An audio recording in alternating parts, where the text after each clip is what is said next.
Madam Chair, we have 1 present, 6 absent.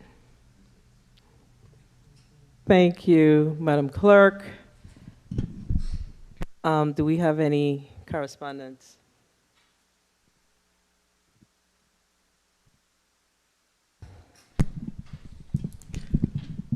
December 11th, 2020. Honorable Donna Fred Gregory, Chair, Committee on Education and Workforce Development, 33rd Legislature of the Virgin Islands, Capitol Building, St. Thomas, USVI 00804. Dear Chairwoman Fred Gregory, today is the University of the Virgin Islands graduation, where 370 students will be commemorated for their hard work. I will be receiving my doctorate degree in creative leadership for innovation and change and serving as a class of 2020 speaker for the Albert A. Sheen campus. Therefore, I will not be able to attend today's Committee on Education and Workforce Development hearing scheduled to begin at 9 a.m. in the Earl B. Otley Legislative Hall on the island of St. Thomas. I am respectfully requesting that my absence be recorded as excused. My sincere apologies for any inconvenience my absence may cause. Thank you for your tolerance in this matter. Sincerely, Allison L. Degazan, PhD, Member, Committee on Education and Workforce Development. This concludes the correspondence, Madam Chair. Thank you, Madam Clerk. Please mark Senator Allison Degazan as excused and mark Senator Kurt Vialet as tardy. And let me just take this opportunity to congratulate my colleague, Senator Allison Degazan, for attaining, Senator Allison Degazan for attaining her PhD from the University of the Virgin Islands. I say that's a big feat. She served as a senator here in the 33rd, and she brought meaningful legislation while still working towards attaining her PhD, and still being a mother. So I say kudos to her, and I want to offer her congratulations, and I'm certain that my other colleagues will join me in congratulating her as the day progresses. We are very, very proud of her. Now, I also want to take this opportunity to welcome Senator Marvin Blyden. He's not a member of this committee, but he is in fact present. At this time, we are going to take a 2-minute recess.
The committee is back on record. Madam Clerk, can you please review the roll call again? Thank you. Madam Chair, we have 1 present, 4 absent, 1 excused, 1 tardy. Please mark Senator Stephen Payne as present. Madam Chair, we have 2 present, 3 absent. 2 present, 4 absent, 1 tardy. Thank you, Madam Clerk. Madam Clerk, please read today's agenda into the record.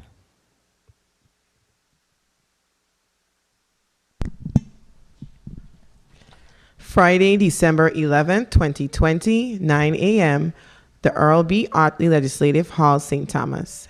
The Committee on Education and Workforce Development will receive testimony from the Department of Education on the following: a status update from the Virgin Islands Department of Education on the first marking period, plans for student return to classrooms, upfitting of classrooms due to COVID-19 pandemic, availability of Chromebooks and MiFi devices for students, number of students without devices and how they are receiving appropriate engaging instruction, expenditure of federal funds, and the school lunch program. Invited testifiers: Honorable Raquel Berry Benjamin, Commissioner, Department of Education; Carlos McGregor, Superintendent, St. Croix District, Department of Education; and Mr. Stefan Jurgen, PhD, Superintendent, St. Thomas St. John, Department of Education. Thank you, Madam Clerk. So today we have a packed agenda. We have the Virgin Islands Department of Education here before us, and we are most definitely looking forward to hearing from them as it relates to the updates around our public school system here in the territory. But before I begin, I would like to say that I've been honored to be the chair of the Committee on Education and Workforce Development that oversaw how we shape the education system of our children and how we should be preparing our residents to shore up our local talent pool around workforce development. Education and workforce development shape the future and the present Virgin Islands. As a former commissioner of the Department of Education, former employee, a mother of 4, and for Virgin Islanders who are educated here in the territory, and as a former Charlotte Marley High School graduate, I am honored to have been placed in a position to serve as chair in this committee. Throughout this time, I've learned a lot from my committee members, from being the chair, of course. And you know, the biggest lesson is learning how to lead, not from the front or the back, but sometimes leading from the middle. And I say that to say that in the last meeting, we found ourselves in a position where we had to subpoena the Virgin Islands Department of Education to come before this body today. And of course, the Department of Education held their press conference, I believe it was yesterday or the day before yesterday, before the hearing, to give parents and the public necessary information. And I want to venture to say that much of that would not have happened as soon as it happened, so timely, if we did not exert our oversight responsibility here as senators of the 33rd Legislature. So I want to thank my committee for standing with me and doing what's right for the children of the Virgin Islands. And I want to also thank the Department of Education for getting the information out. And as we traverse today in this conversation, it is my hope that we'll be able to resolve many of the issues and hear the challenges, and most definitely, as senators, figure out how we can support the department in moving forward, moving the department along for our children in a very progressive way. So I just want to say that this is my last meeting, and we've done a lot. There's much more to do, and we look forward to working with the Virgin Islands Department of Education and the Department of Labor. But let's make this meeting a productive one. Thank you. Thank you. I also want to recognize the presence of committee member Senator Kenneth L. Gittins, A. Carib, and my good president, Senator Novell E. Francis. I think he's also a Carib. So good morning, everyone, and we are about to start. The Department of Education is here. Commissioner Berry Benjamin, can you... And of course, let me just reiterate while we're here this morning, I also want to recognize the presence of Senator Kurt Viale, also a Carib Barracuda. So, what is it, a Carib Barracuda, a Caribuda? Okay, so good morning, everyone, and I'm very happy that we are all here because all of us that are here most definitely are interested in the future of this Virgin Islands. I can bet on that. So, So let me just reiterate very quickly that we are here this morning to get a status update from the Virgin Islands Department of Education on the first marking period, plans for students to return to classroom, upfitting of the classrooms due to the COVID-19 pandemic, the availability of Chromebooks and MiFi devices for our students, the number of students that are without devices and how they're receiving appropriate engaging instruction, of course, the expenditure of our federal dollars, and an update on the school lunch program here in the territory. So without further ado, Commissioner Raquel Berry Benjamin, I'm going to give you an opportunity to identify yourself. Well, there's a number of folks on the Zoom screen, so I will allow you to start by putting your name on the record. Hi, good morning, Senator. Good morning, everyone in the listening audience and all of the members of the 33rd Legislature present. I'm Raquel Berry Benjamin. Here with me today are members of my leadership team and other members of the Department of Education who has oversight of respective divisions. My top leadership here present are Assistant Commissioner Sum, Deputy Commissioner Ava Penn, Mr. Carlos McGregor, Superintendent of the St. Croix District, Superintendent of the St. Thomas St. John District, Dr. Stefan Jurgen. We have Dr. Dion Wells Hedrington's team, Mr. Kimo Smith, Federal Grants Director. And would you like for me to call out all participants, Senator? No, I would like for the two superintendents to identify themselves. You can start with Mr. McGregor. Sure. Good morning, Senator, and good morning, members of the committee. My name is Carlos McGregor. I'm the superintendent of the St. Croix District. Dr. Jurgen. Good morning, Senator, and everyone else.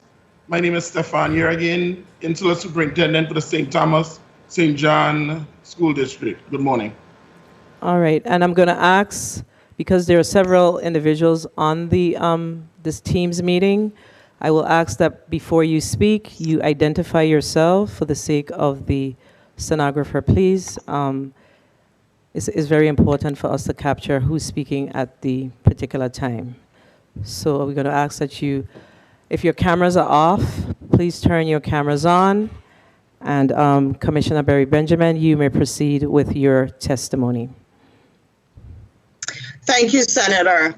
Good morning, Honorable Chairwoman Senator Donna Fred Gregory, members of the Committee on Education and Workforce Development, other members of the 33rd Legislature present, and the listening and viewing audiences. I am Raquel Berry Benjamin, Commissioner of the Virgin Islands Department of Education. The department's leadership team and I are here to provide update on the first marking period, plans for students returning to the classroom, the upfitting of classrooms due to COVID-19 pandemic, the availability of Chromebooks and MiFi devices for students, and the number of students without devices and how they are receiving appropriate engaging instruction, the expenditure of federal funds, and our school lunch program.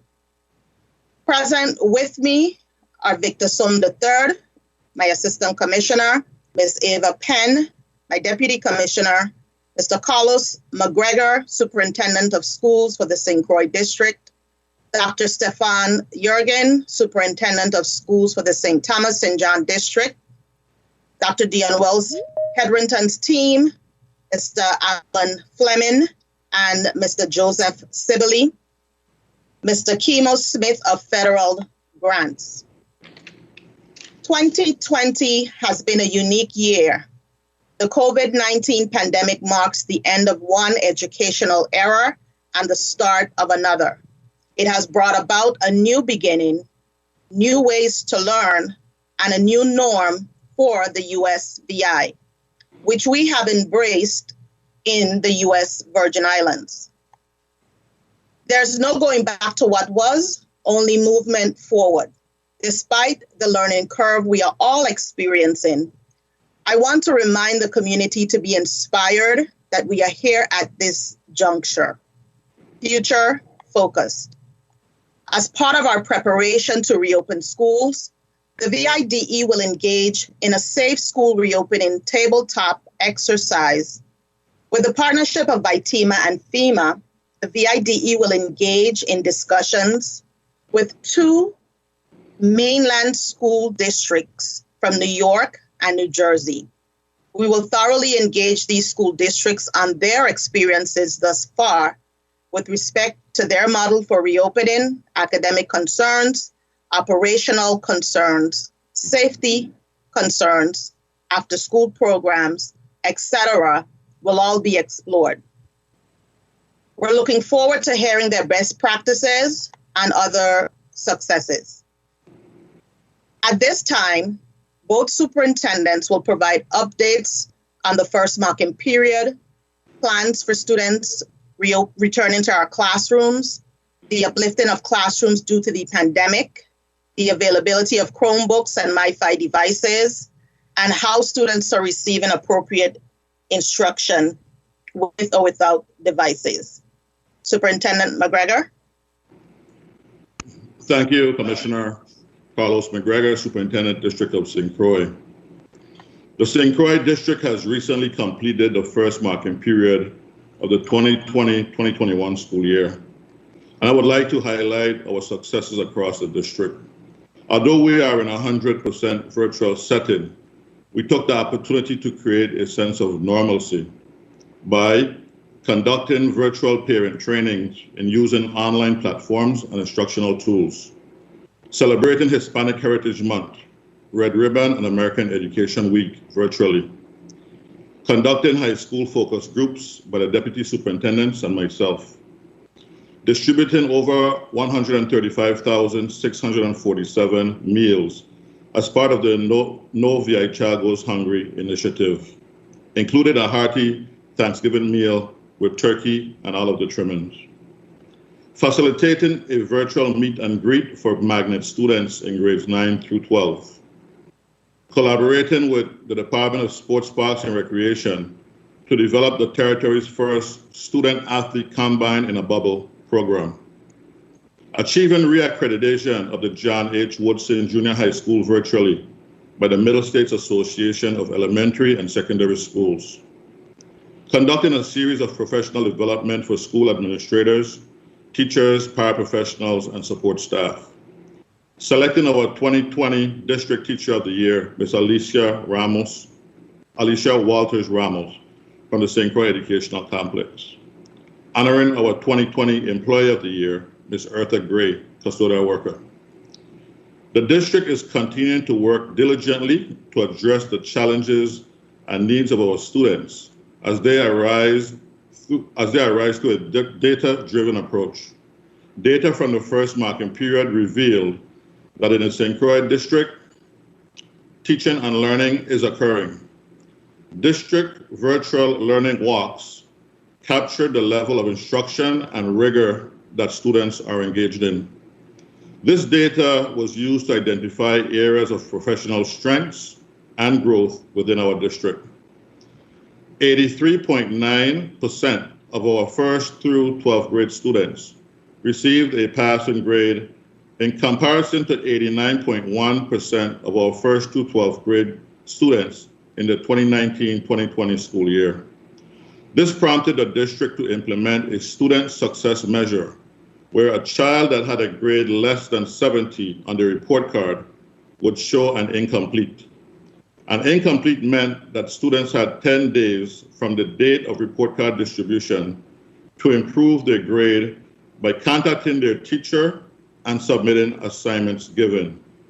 At the end of the 10 days, the district pass rate increased from 83.9% to 86.3% of students passing.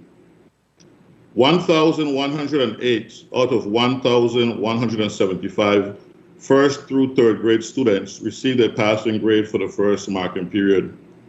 However, there were some students who experienced academic challenges, where 8.9 more 1st graders and 5.3 more 2nd graders received a grade lower than 70 in the first marking period of the 2020-2021 school year than in the 19-20 school year.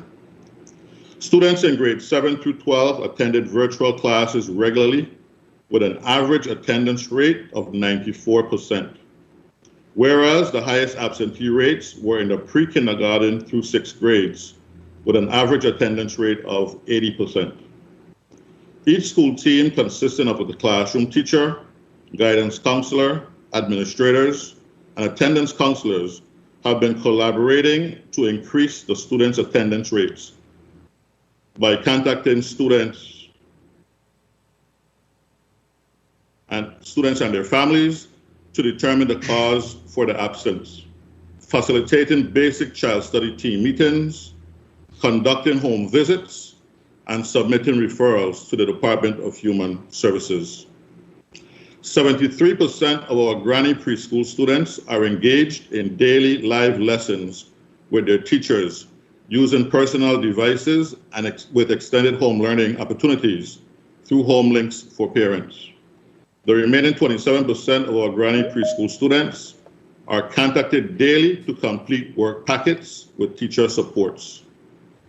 The data quantified that having our pre-K to 3rd grade students physically return to school is the most significant academic intervention that the district can implement through the delivery of a high-quality early learning experience that provides them the tools needed for lifelong success.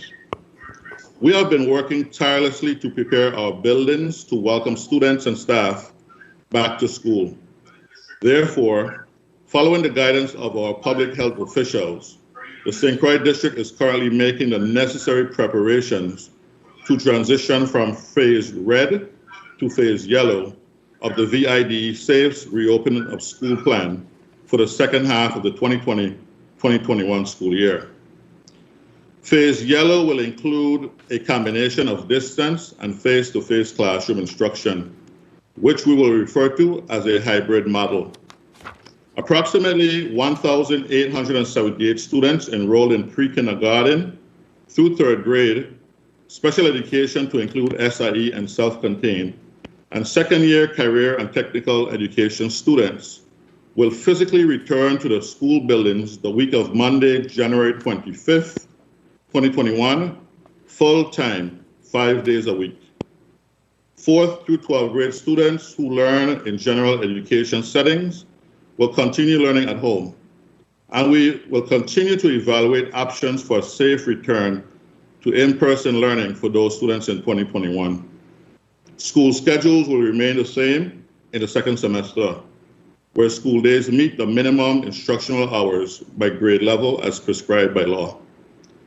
Specifically, elementary schools will incorporate a staggered return for the first 2 weeks to assimilate students to the school building and new protocols in accordance with the CDC guidelines.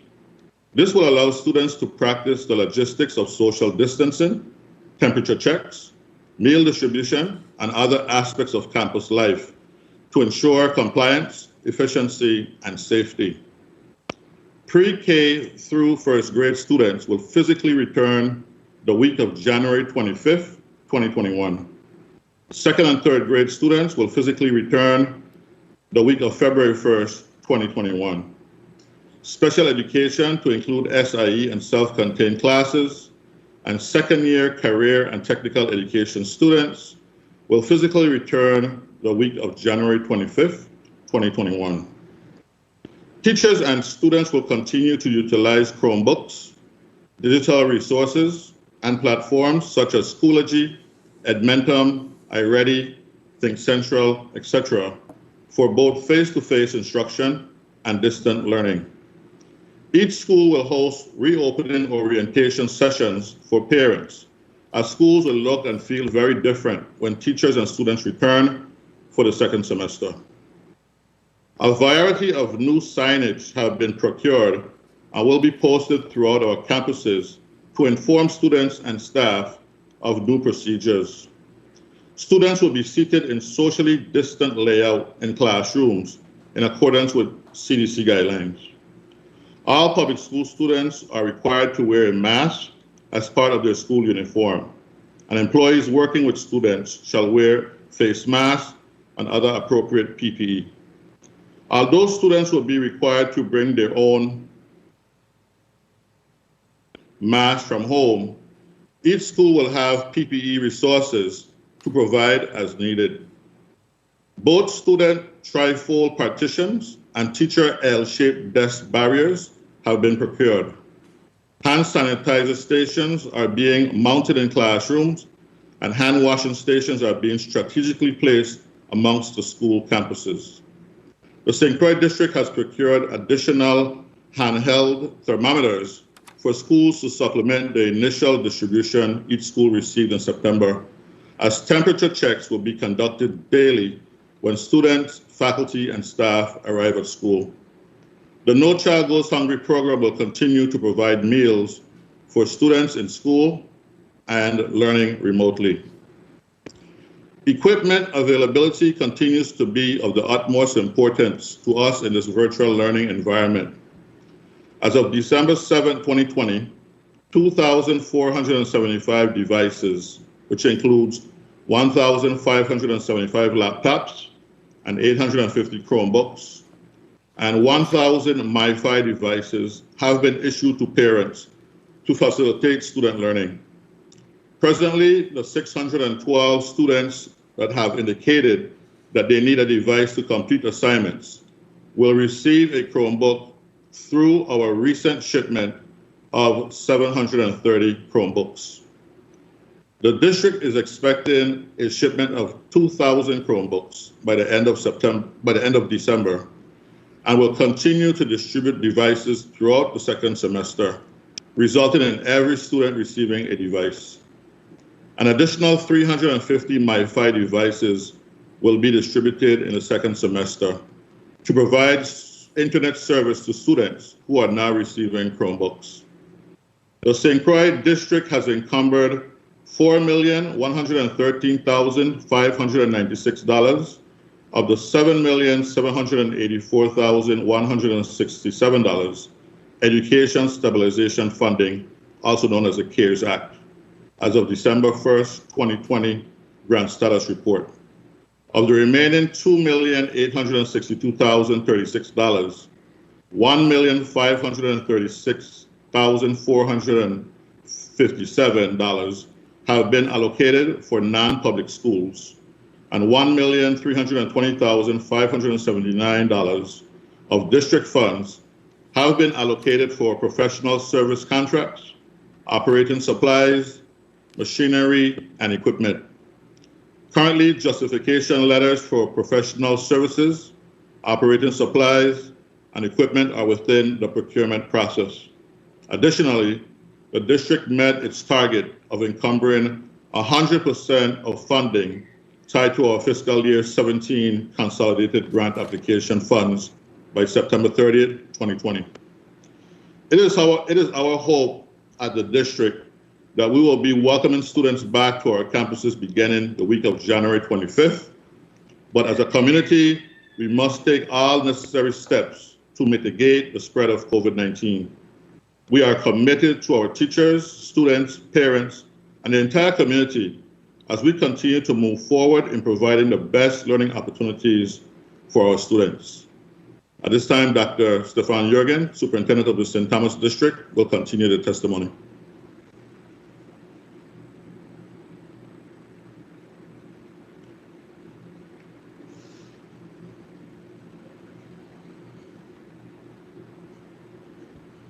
You're on mute. You're muted, Superintendent.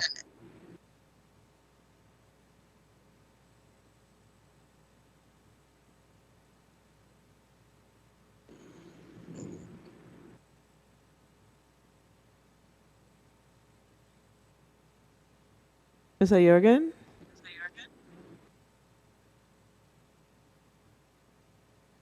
Mr. McGregor, are you finished? Dr. Jurgen, you're on mute. Yes, I was having some trouble coming off of mute. I'm fine now. Thank you. All right. You may proceed, please. With me today is Deputy Superintendent Ms. Disha Powell, I'll be reporting on the St. Thomas St. John School District. The presence of COVID-19 has caused the Virgin Islands Department of Education to join the nation and rest of the world to drastically modify its regular education programming in the move to 100% virtual learning from preschool years through adult learning. The entire learning community has now had some experience in teaching and learning virtually. We continue to review the guidelines of the Center for Disease Control and the local Department of Health. We also monitor the updates that are reported on the active cases of COVID-19 and the threat it poses to individual life, as well as the impact on the greater society.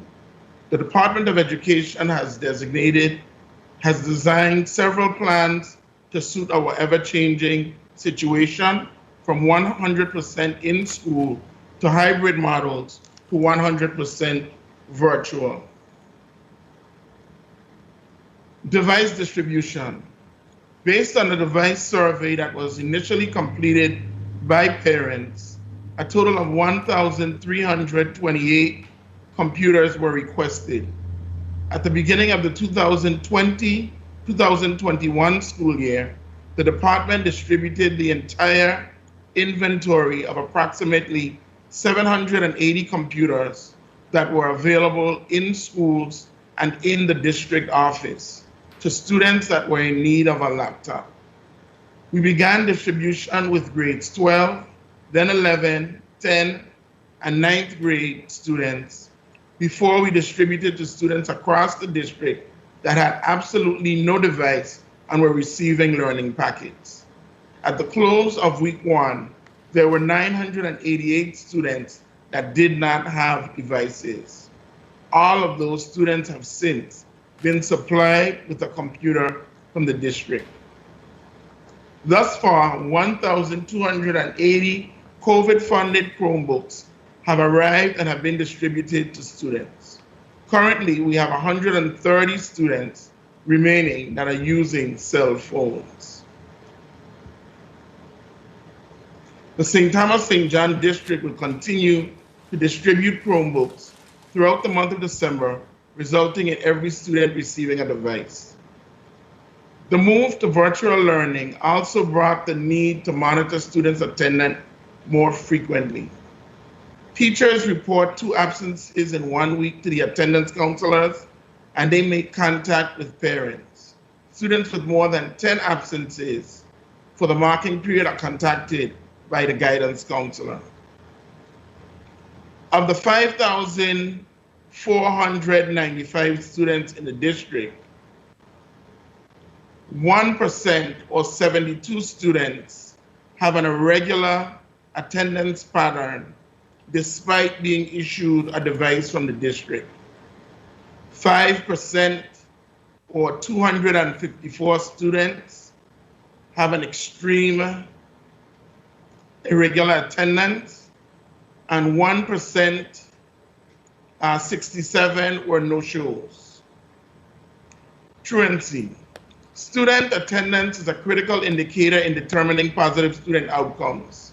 There is a direct connection between student attendance and student academic, social, and emotional success.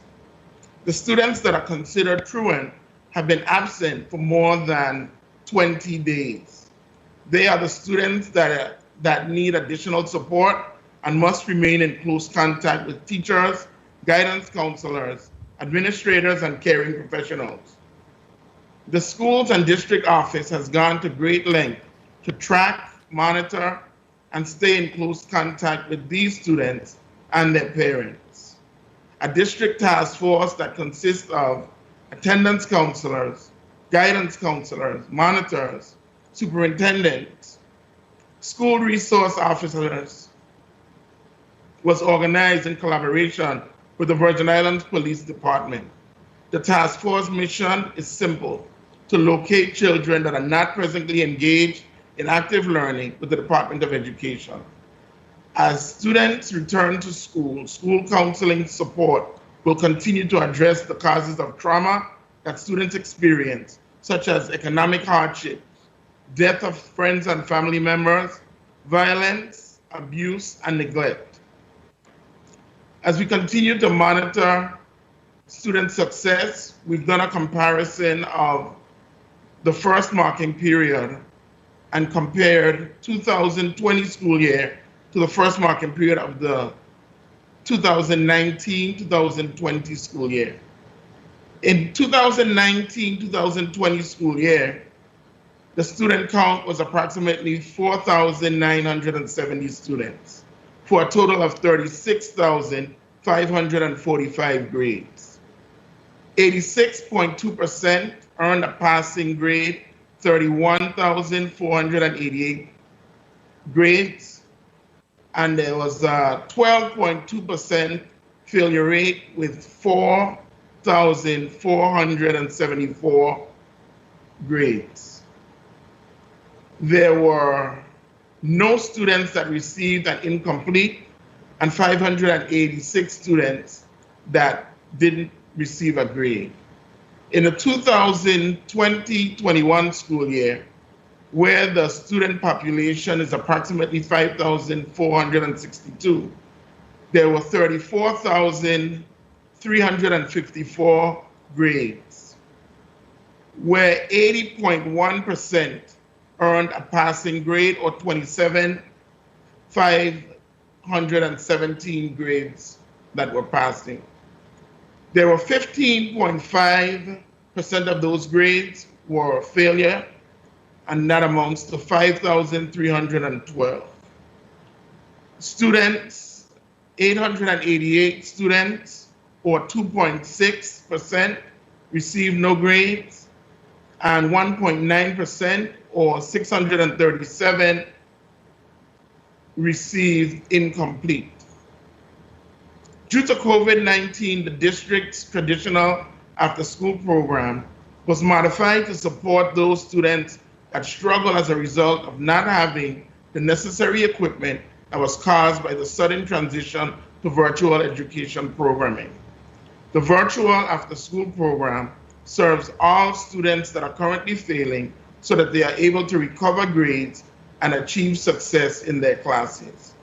The district will provide ongoing support to students in an effort to build their academic and skills and support their classroom learning. Additional supports are also provided for ELLs. Some special education students receive supports through a specialized program funded by the district. Students will also have access to computer-based intervention programs outside of virtual live sessions that will also help to support their achievement needs. The 2020 after-school program is completely virtual until the return to in-person instruction. The grading policy was modified for the first semester of the 2020-2021 school year to provide teachers with more flexibility to assign a grade to the work of students with varying abilities to complete and return assignments. Greater emphasis was placed on student participation, and the definition of participation was expanded to include more options for students to engage in learning. Students' participation accounted for 50% of the students' grade. Teachers assigned no grade lower than a 50 if students made reasonable efforts to participate in the learning process. As we look ahead to second semester, we realize that virtual learning has its advantages. There are still segments of our population that we believe will benefit more from face-to-face learning. For this reason, we have examined the progress of our most vulnerable population in an effort to transition from virtual to face-to-face learning. The following students will physically return to the campus during second semester. Students in grades pre-K, kindergarten, and first grade will return to school 2 days per week, effective January 25th, 2021. Students in grades second and third will return to school 2 days per week, effective February 1, 2021. Students in grades 4 to 12 will continue learning from home. We will continue to evaluate safety measures and health concerns prior to making decisions about the return of this population. Special education students that are in self-contained programs will also return on January 25th, 2021 for 5 days per week. And lastly, second-year career and technical education students will return on January 25th, 2021 for a full week of instruction. Teachers will be provided with time to properly close out the semester and make the physical move back to school to prepare classrooms during the week of January 18th to January 22nd. Elementary schools will use the first 2 weeks to stagger the return of students to make every effort to reintroduce them to their new environments. They will have to learn about the physical layout, applying social distancing, wearing masks, and following all other guidelines outlined to keep them safe. Those that are returning to school on a hybrid model will be assigned to a cohort and will receive 2 consecutive days of learning on campus with the teacher present and 3 days of virtual learning. On the alternate days, paraprofessionals will provide academic support such as review of content, reinforced concepts, and practice skills. Wednesday, one of the virtual days, will be used to deep clean the classrooms as the teacher meets with all members of the cohort, of both cohorts online in small groups. Also interventions, office hours, and parental conferences will be utilized on Wednesdays. Deep cleaning will also take place at the end of the week. The remaining 2 days, when cohorts are not in the physical building, students will be engaged in asynchronous learning. This means that students will be engaged with online resources and teacher-generated activities.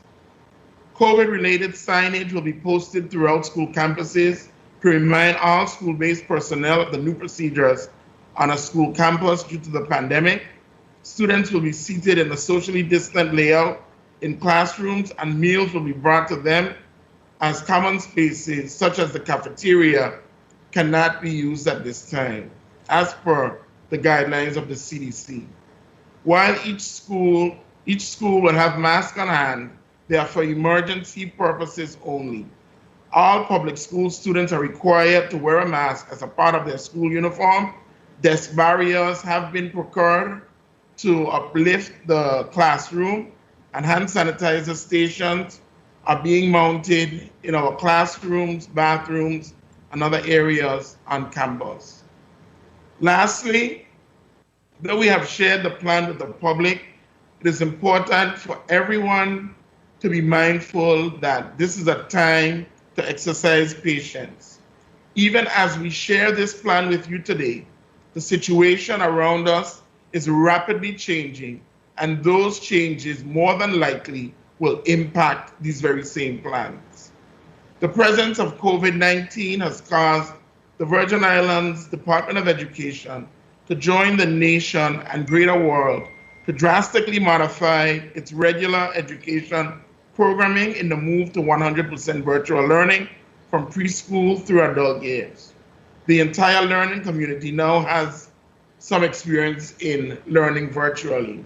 We will continue to monitor the active cases and be guided by the Center for Disease Control and Department of Health. Lastly, I do want to acknowledge that we are very proud of selecting a Teacher of the Year in Ms.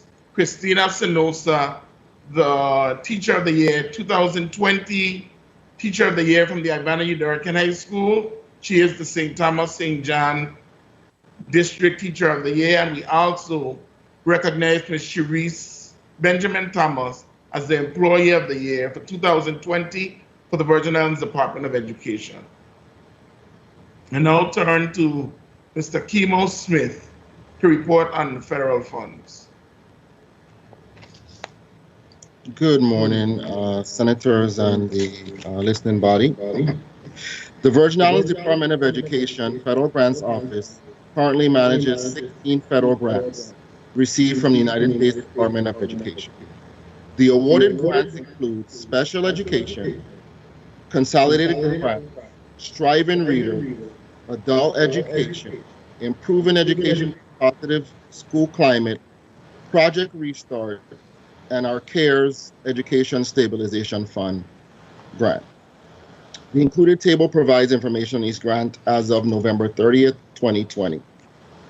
The Virgin Islands Department of Ed obligated $14,361,929 of its FY 2017 consolidated grant and is currently working on liquidating outstanding obligations in the amount of $2,044,709. The liquidation period for the FY17 consolidated grant is set to expire December 31, 2020.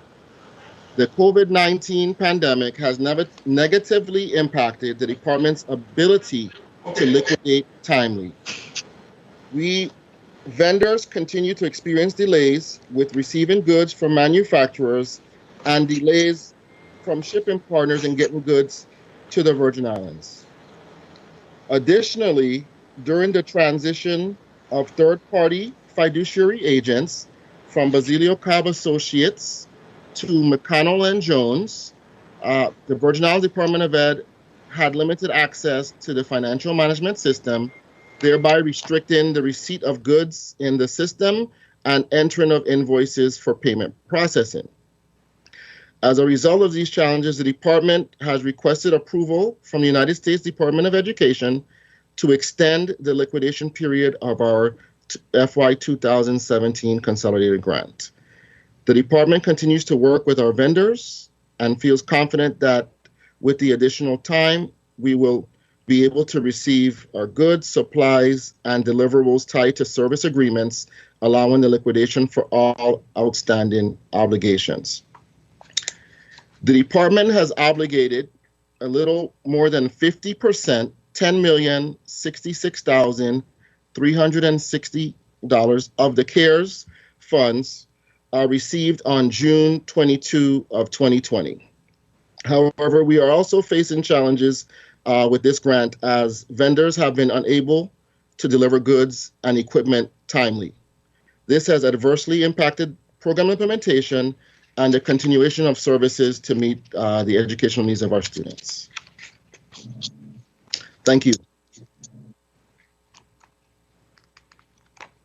Good morning. This is Victor Sum III, the Assistant Commissioner of Education, and I will now speak on the school lunch program. For the 2020-21 school year, the school breakfast and school lunch programs began operations on October 1st, 2020. Meals are available for all enrolled students attending public, private, and parochial schools territory-wide through the No Virgin Islands Child Goes Hungry feeding initiative. The meals are served as a bulk unit, which allows students to receive breakfast and lunch at the same pickup time daily in an effort to minimize in-person contact, as well as relieving parents from making frequent trips to pick up meals. While we are experiencing a decrease in participation, we remain committed to providing healthy meals to students while working virtually. From March 2020 to date, there have been 21 waivers from the United States Department of Agriculture accepted on behalf of the school food authorities, which allows flexibility in which meals are customarily served during a normal school day. In addition to the regular enrolled schools, the St. Thomas St. John District has been providing meals to 2 new private schools, the Virgin Islands Montessori School and Peter Gruber International Academy on St. Thomas, and the Gift Hill School on St. John. For the months of October and November 2020, a total of 134,500 587 reimbursable bulk meals have been served. In addition to the regular enrolled schools, the St. Croix district has been providing meals to one new private school, the School of the Good Shepherd, with one new school, the Coral Reef Academy, about to come on board shortly. For the months of October and November 2020, a total of 135,647 reimbursable bulk meals have been served in the St. Croix district. The total number of meals served by the department for the months of October and November is 270,234 total certified reimbursable meals. Thank you.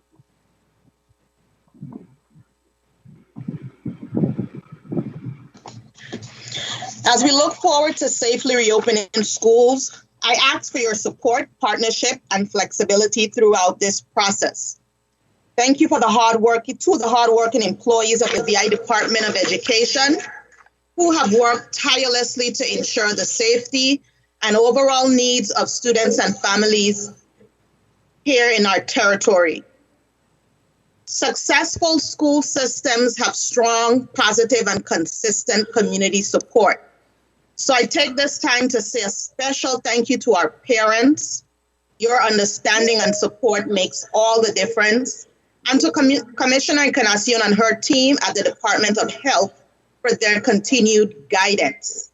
I'll close by asking everyone to continue following the health guidelines of wearing a mask or facial covering, washing hands frequently, and practicing social distancing.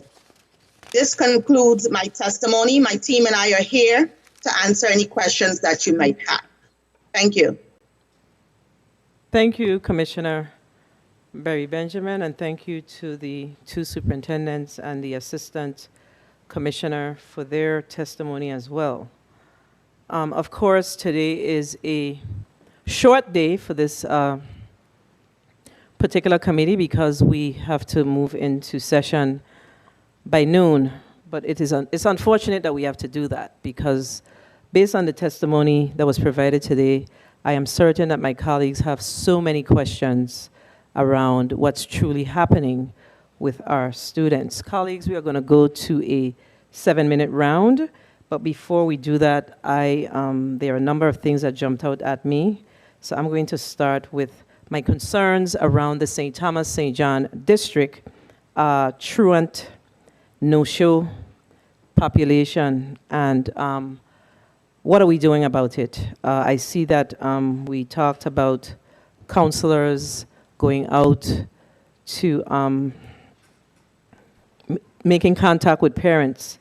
And I learned yesterday, for full disclosure, that there was a team of individuals from the Department of Education along with the officers from VIPD who work at the schools who actually went out yesterday for the first time to address this whole truant situation. So I need to find out first whether or not that is true and how, in fact, we could have 254 truant students and 67 students who are no-show, and what are we doing about it? Our students are losing in this battle, and our job is to make sure that they win.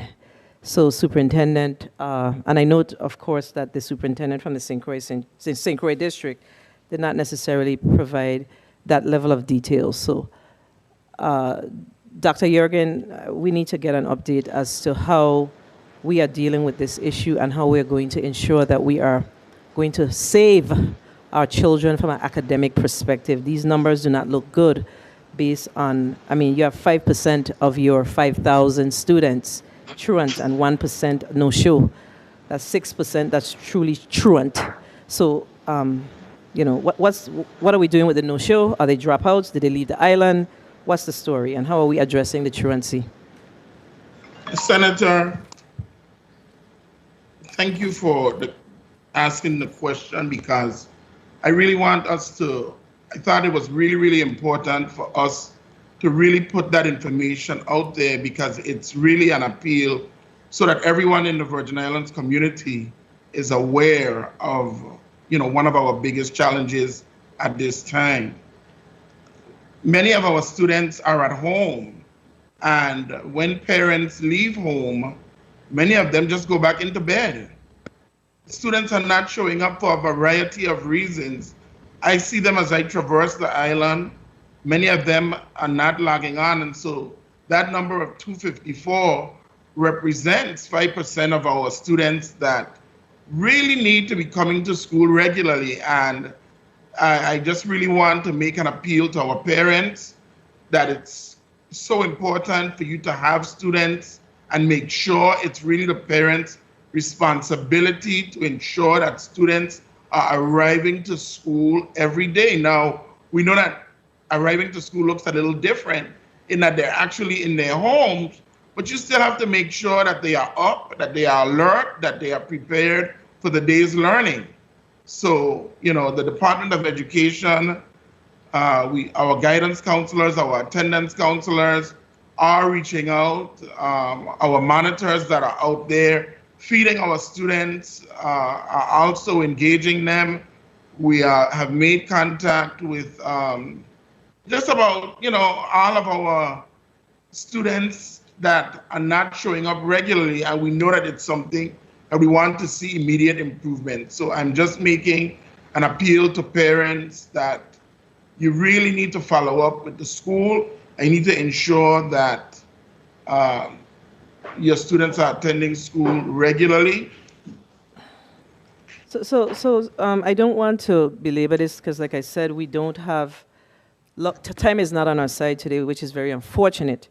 But Superintendent, the question was specifically how is the Department of Education is dealing with this issue, and you basically said that the counselors are in touch. And I also went further to say that I learned yesterday that the monitors, et cetera, went out to the school, to the various neighborhoods for the first time, and you did not touch on that. And again, 254 truant students in the St. Thomas St. John district is unacceptable. And the question is, what are we truly doing about it? I heard your appeal to the parents, but we have to recognize that we are going to lose a generation as a result of this. So it means that we should be doing all that we can do to address this. There should be some concrete plan in place to address this, and I didn't get that from you.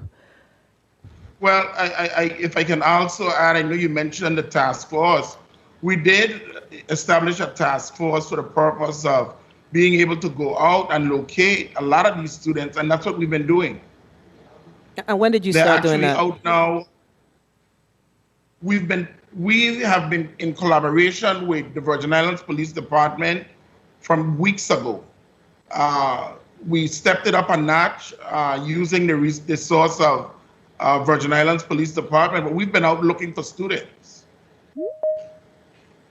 When did that process begin, Superintendent? October.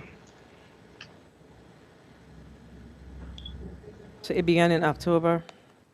The physical going out to look for students began October 28th.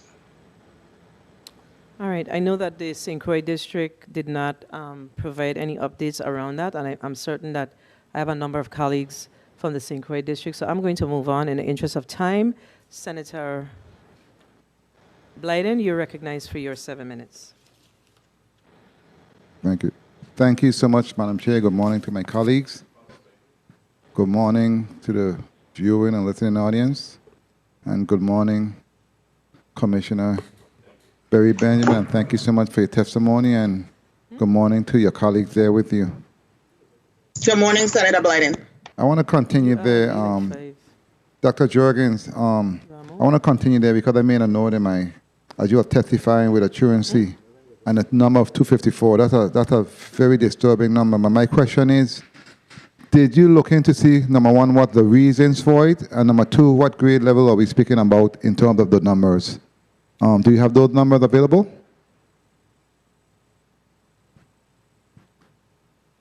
Do you have that information available, Dr. Senator, Jorgens? I can get you a breakdown of those students that are having issues with attendance. I do have it per school and per grade level. Okay, I think that's critical also, so we can basically follow up and see exactly what can be done and why they're having those issues. There can be something simple, it can be some major, but in order to deal with the situation, you need to know those information and know to respond to it. I think that will go a far way. Secondly, in terms of the schedule to go back to school in January, I applaud the department for trying their best and following other models that's already working in bringing our students back to school. And I think that would also assist with the truancy issue you have. I noticed in St. Croix district that they're going back to a full 5 days for all the students, but in St. Thomas St. John district is 2 days a week for several grade levels. Is there anything that can be done in terms of having those numbers change in this district and still maintain the safety of our students and faculty and staff? Dr. Juergens? Senator, I first want to let you know that it's the goal of all of ours to have our students in school for 5 days. That's exactly what we hope for. But in designing any plan, you have to take into consideration the resources that you have available. And in this district, we just do not have the number of paraprofessionals to be able to split the class in half and assign that half to the paraprofessionals. Also, the physical space is also an issue. So those two factors, if we're maintaining social distancing, have contributed to why the St. Thomas St. John plan is not allowing students to come into school for 5 days out of the week.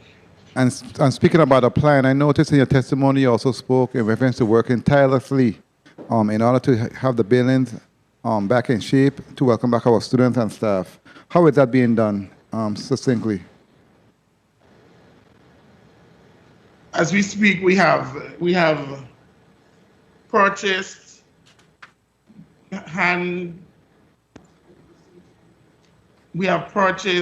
sanitizer dispensers, soap dispensers. We've washing stations.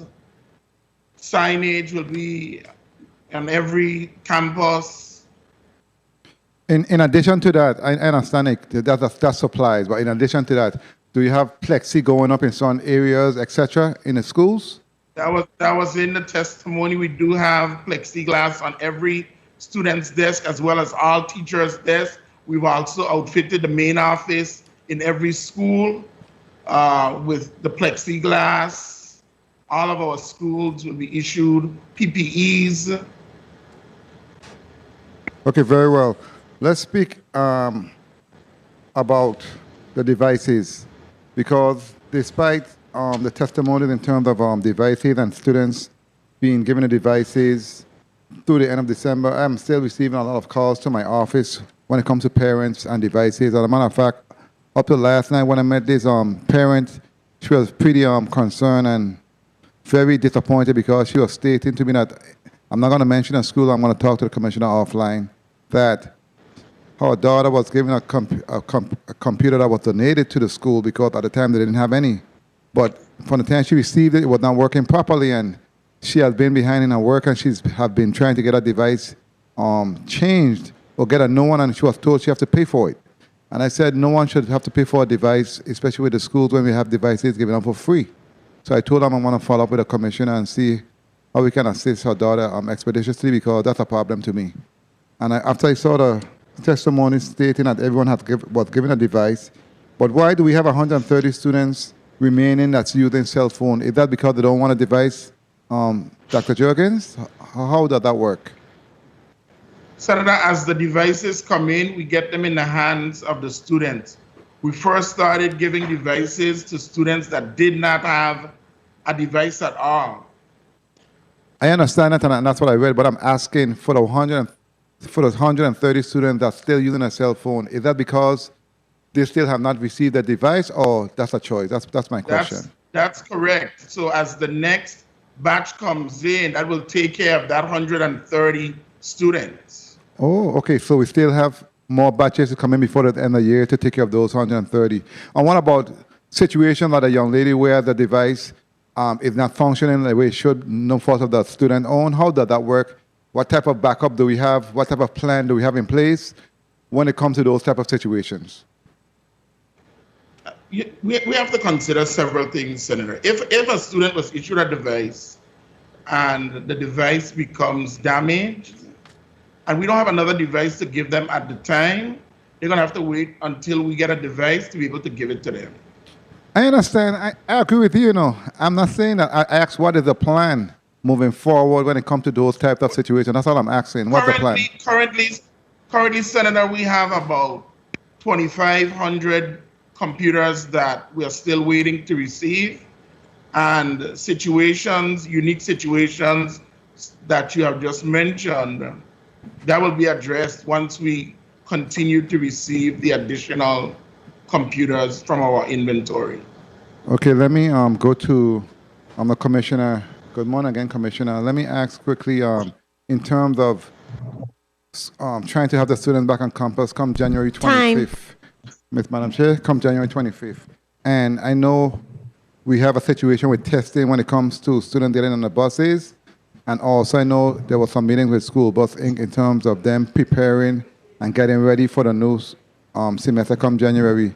How have the talks been going, and have they been taken care of in terms of the advance in order to prepare and come to capacity and make sure the buses are inspected, etc., when it comes to busing our students to and from the schools? Hi, thank you for the question, Senator. As it relates to testing, in speaking with the Department of Health and receiving their guidance, the students will not be tested. There's no need to test every child to enter the campus. Temperature checks will be taking place. Any child or adult who are showing symptoms of any kind, they will be the ones who would go in the isolation area and then follow up with the Department of Health to get tested. As it relates to our school buses, back in August, we asked our community, if you recall, we were opening on a hybrid model, and we asked the community, specifically parents, to drop the children to school, their child to school. And that's specifically because we did not have enough buses throughout the territory to transport all of our students. And that still remains true today. And we ask our parents to continue to transport our children in January until we can finish the contract between our bus company, until the health department inspects the buses, and until we can have accurate enough, it can never be 100%, accurate enough information from our parents, then we can begin prioritizing the bus transportation. We ask parents to be 100% transparent with us and use the honor system with respect to transporting students. Unfortunately, we know it's a small community and many of our parents were not. It's just that we moved to a virtual model. So we really didn't need the buses at the time.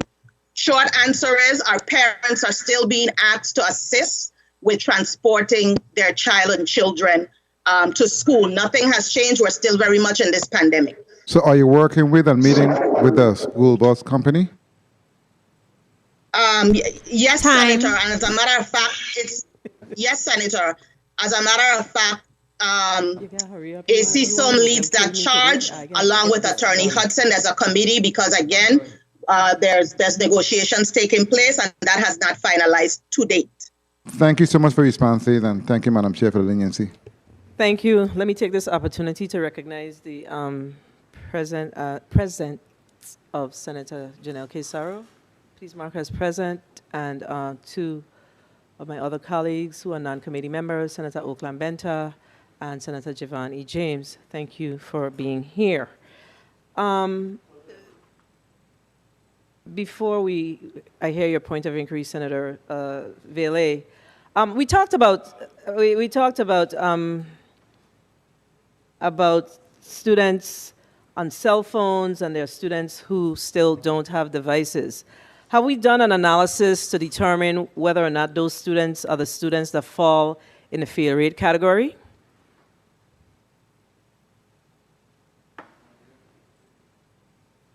And that's for both districts.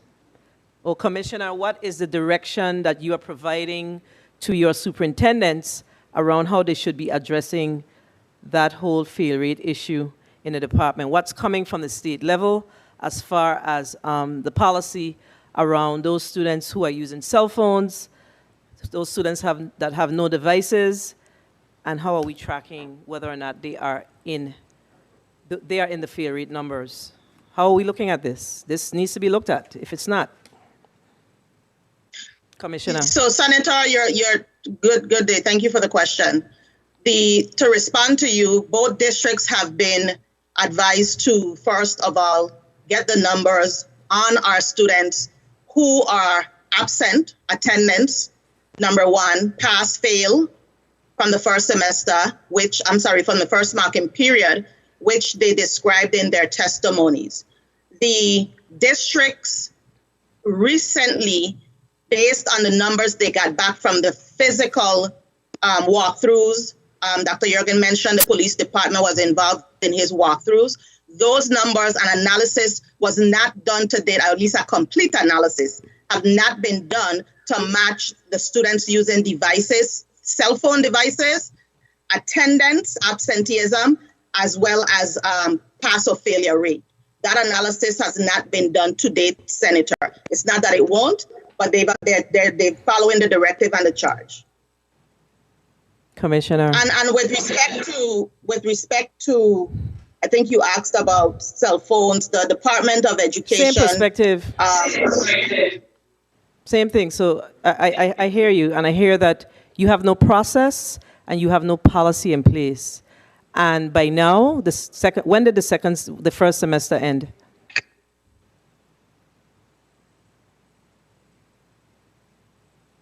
When did the first semester end?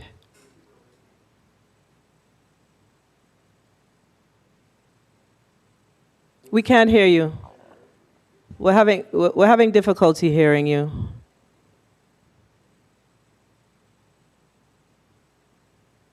Commissioner, can you hear us?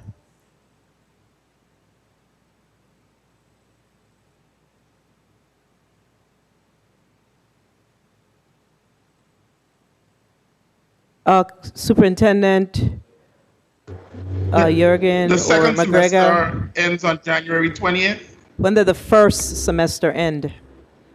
The first Marking period, I'm semester- sorry. First marking period. My First apologies. marking period ended on November.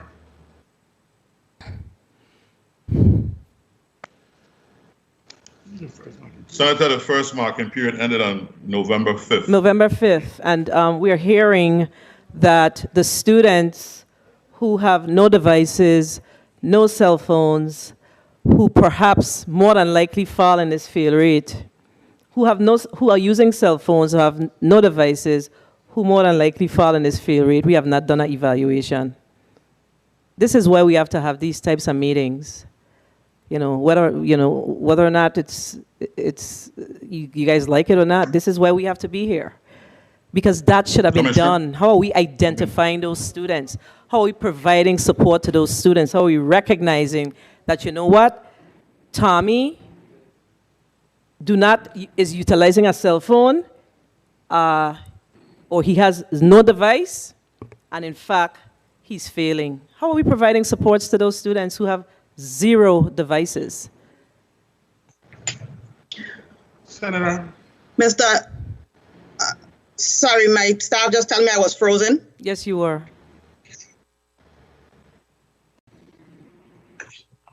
Okay, Senator, to answer your question, I think it's November 4th, November 5th, to be exact, was the that was already end established. of the first marking period.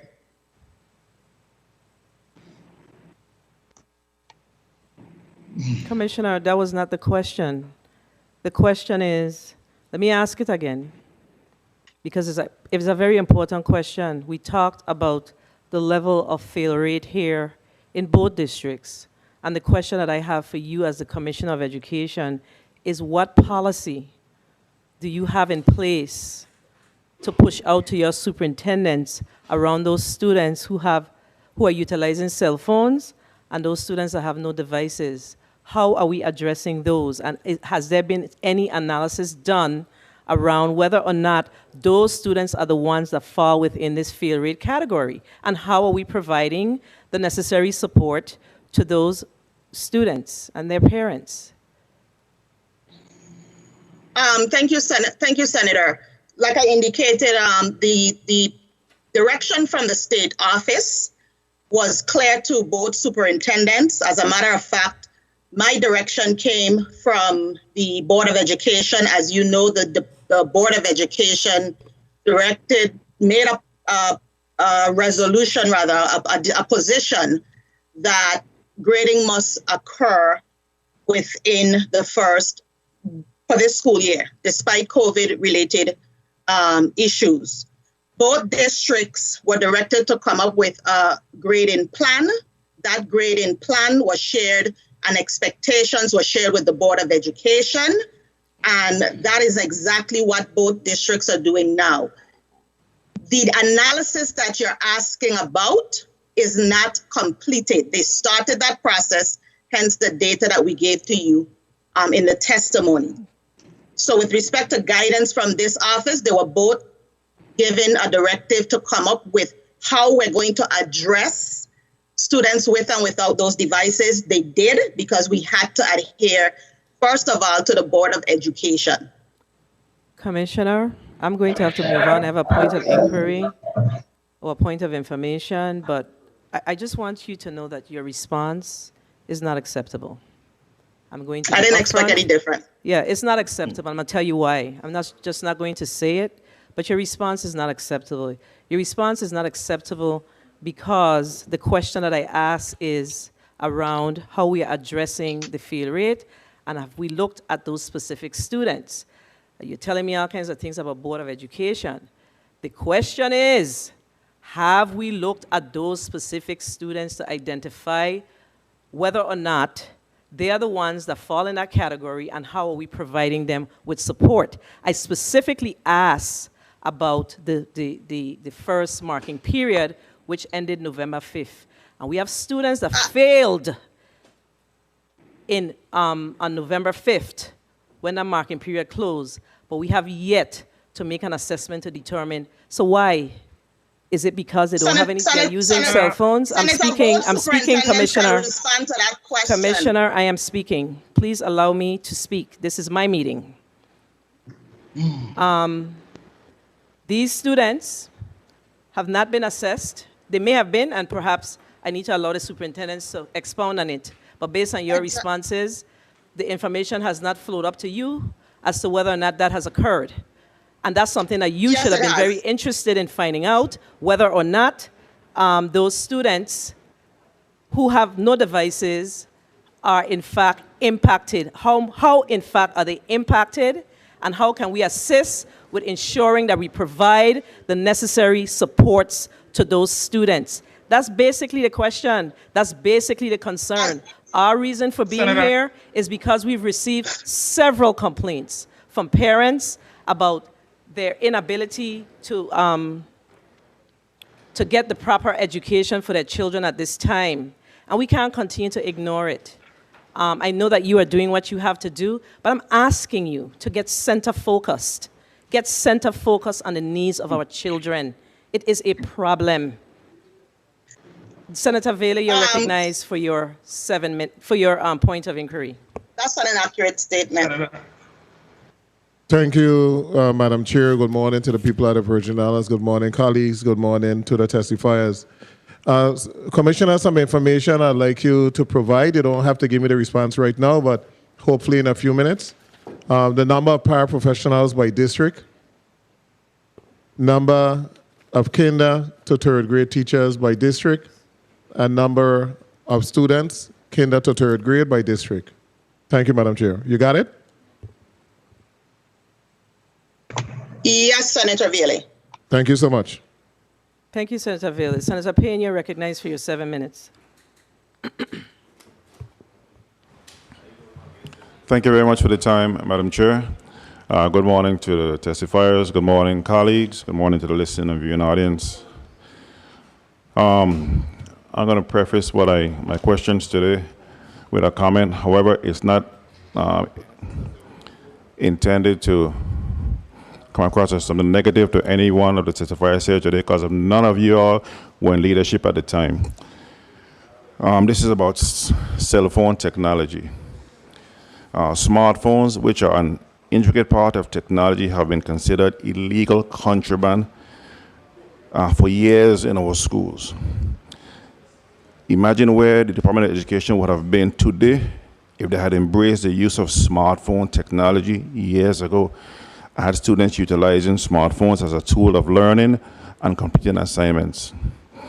I can distinctly remember attending a workshop at one of our senior high schools, and there was a young counselor, and she took out her smartphone and she was speaking to a group of 12th grade students. And she asked the students to take out your smartphones, and I'm going to walk you through the steps of applying for a scholarship for college. And she was halfway through the process with the students when the principal came into the cafeteria and saw that the students were on the cell phones with the counselor, and the principal went up to the front of the auditorium and chastised the counselor like she was a little child. Had the school monitors take every cell phone away from the students, and they were applying for a scholarship to attend college. The principal said, "I don't care, that's illegal contraband, just like weed."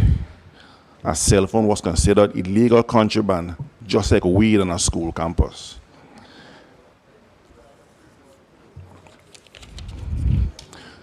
Commissioner, quick question. Good morning to you. And in keeping in line, this question is keeping in line with social distancing. Could we have gone to split session in the territory for 5 days a week? For example, at elementary school level, have K-2 3rd through 8 to 11:30, 4 to 6 from 12 to 3.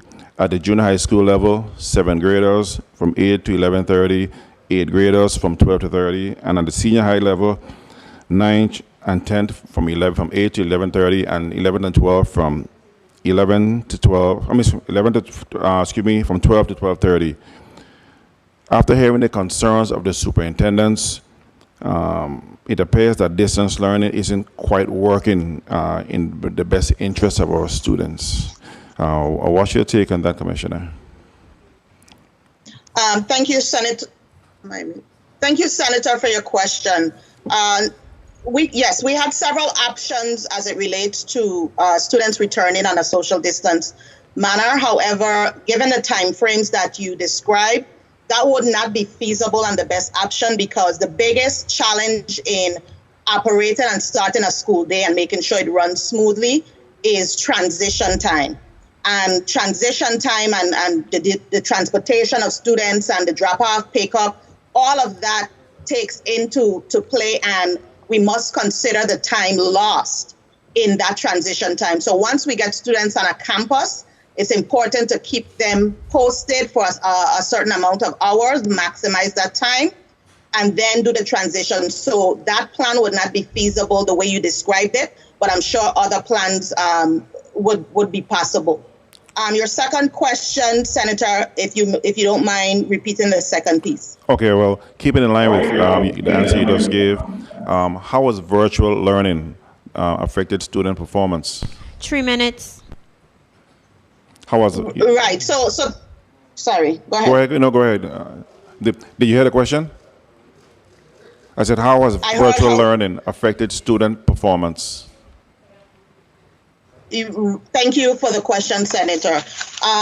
What we've noticed and heard based on the feedback we've gotten from our surveys and teachers, a lot of our students who've done well traditionally in the classroom have struggled with online learning. And likewise, some of our teachers. We have 8 teachers who do a phenomenal job, teaching in person versus online. Nonetheless, a lot of our challenges, our students are challenged, our teachers are challenged with the learning curve.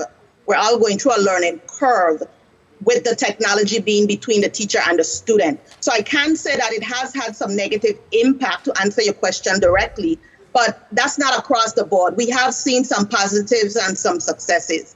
Like anything new, the future is promising to be filled with technology and artificial intelligence. So this learning curve, we hope to, and we're actually hopeful and know that we're going to get by it. It's just new for us all, and a level of fear do exist among many. Okay, and keeping in line with what your answer, what after-school support programs are in place to help students who are struggling?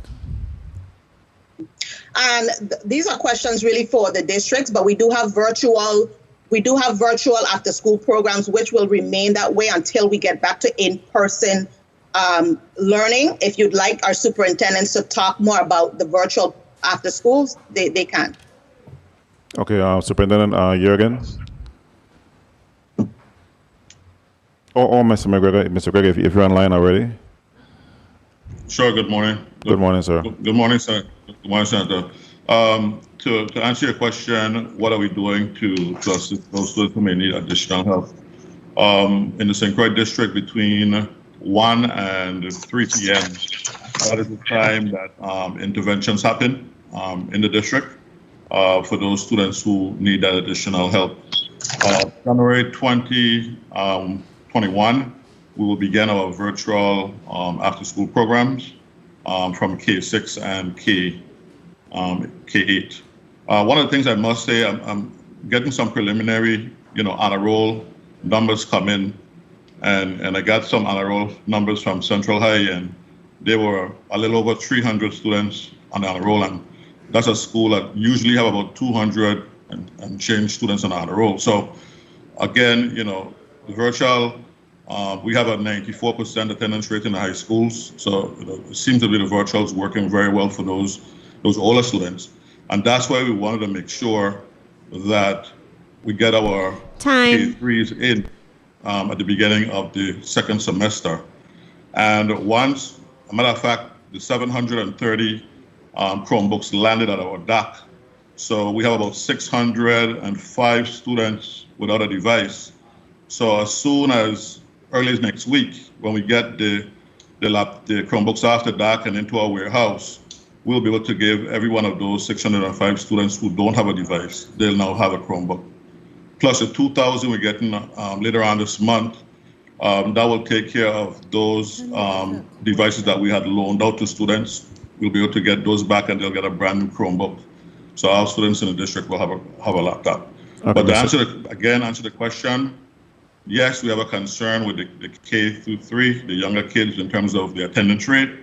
And that's why it was so important for us to bring those students back, which we are doing January 2021. Mr. Jurgen? In the St. Thomas St. John School District, one of the things that has been done is we have to look at the grading policy, because the new grading policy that we put in place to accommodate first marking period really looks at providing our students with more options. So those students that were not successful, we have issued them an incomplete, and our after-school program has been designed especially for those students that were not successful, and we'll be working closely with them in our after-school program to ensure that they are successful. Okay, Mr. McGregor, that's one. And if I can also just report on, there are a number of students that are doing really well. We have some cases of students that are able to focus more at home, and so we continue to look at the entire picture, but there are a number of students that are doing very well with virtual learning. But we also, if I reported also that the 72 students that we've issued laptops to, and they have a regular attendance pattern. So here it is, that group has the tools, but their attendance is still irregular. So I just wanted to bring that balance. Okay, thank you. And Mr. McGregor, you stated in your testimony that 612 students have indicated that they need a device to complete assignments. And how are these students receiving instruction since the beginning of the school year? Sure, thank you. Thank you for the question. Much of those students are students in grades pre-K through third grade. Those students were given workbooks that was compiled by the district, and they've been working with their teachers in completing those workbooks. We had several workbooks that parents brought them in, and the teachers made the various assessments. Students were only graded on work that was submitted. So for those students who didn't have a device, they were working from workbooks. Also, some of our students who don't have a laptop were actually using their Acellus tablets and doing their asynchronous learning via the Acellus program. Much of those students were in the grades third and fourth graders. Thank you very much for your answers, Madam Chair. Thank you very much for the leniency. Thank you, Senator Payne. Commissioner, did you get the information that was requested by Senator Vele? Yes, the office is getting that data for the senator, ma'am. As soon as you get it, could you please just give me a cue so we could get the information? Thank you. Senator Gittins, you're recognized for your 7 minutes.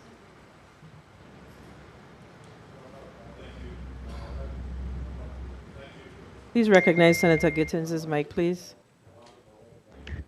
Thank you, Madam Chair, and good morning to all. Compliments of the season. Thank you, testifiers, for your testimony this morning.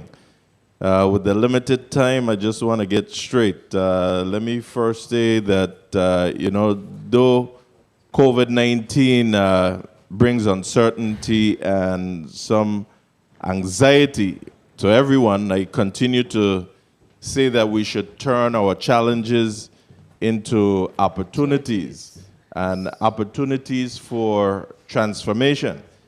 But we cannot do so if well-paid individuals are constantly out to lunch. And that's the appearance that we're getting. It may not be the whole team, but we have to get all the parts moving.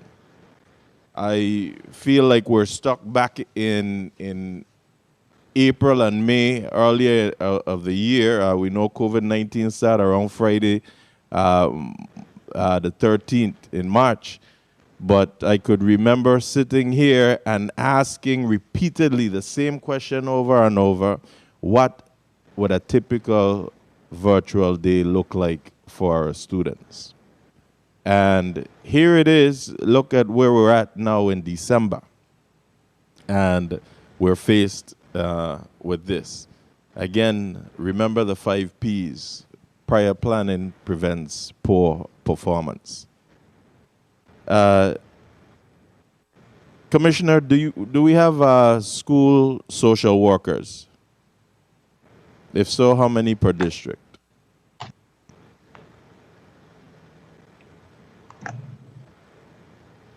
We do have school social workers, Senator. How many per district?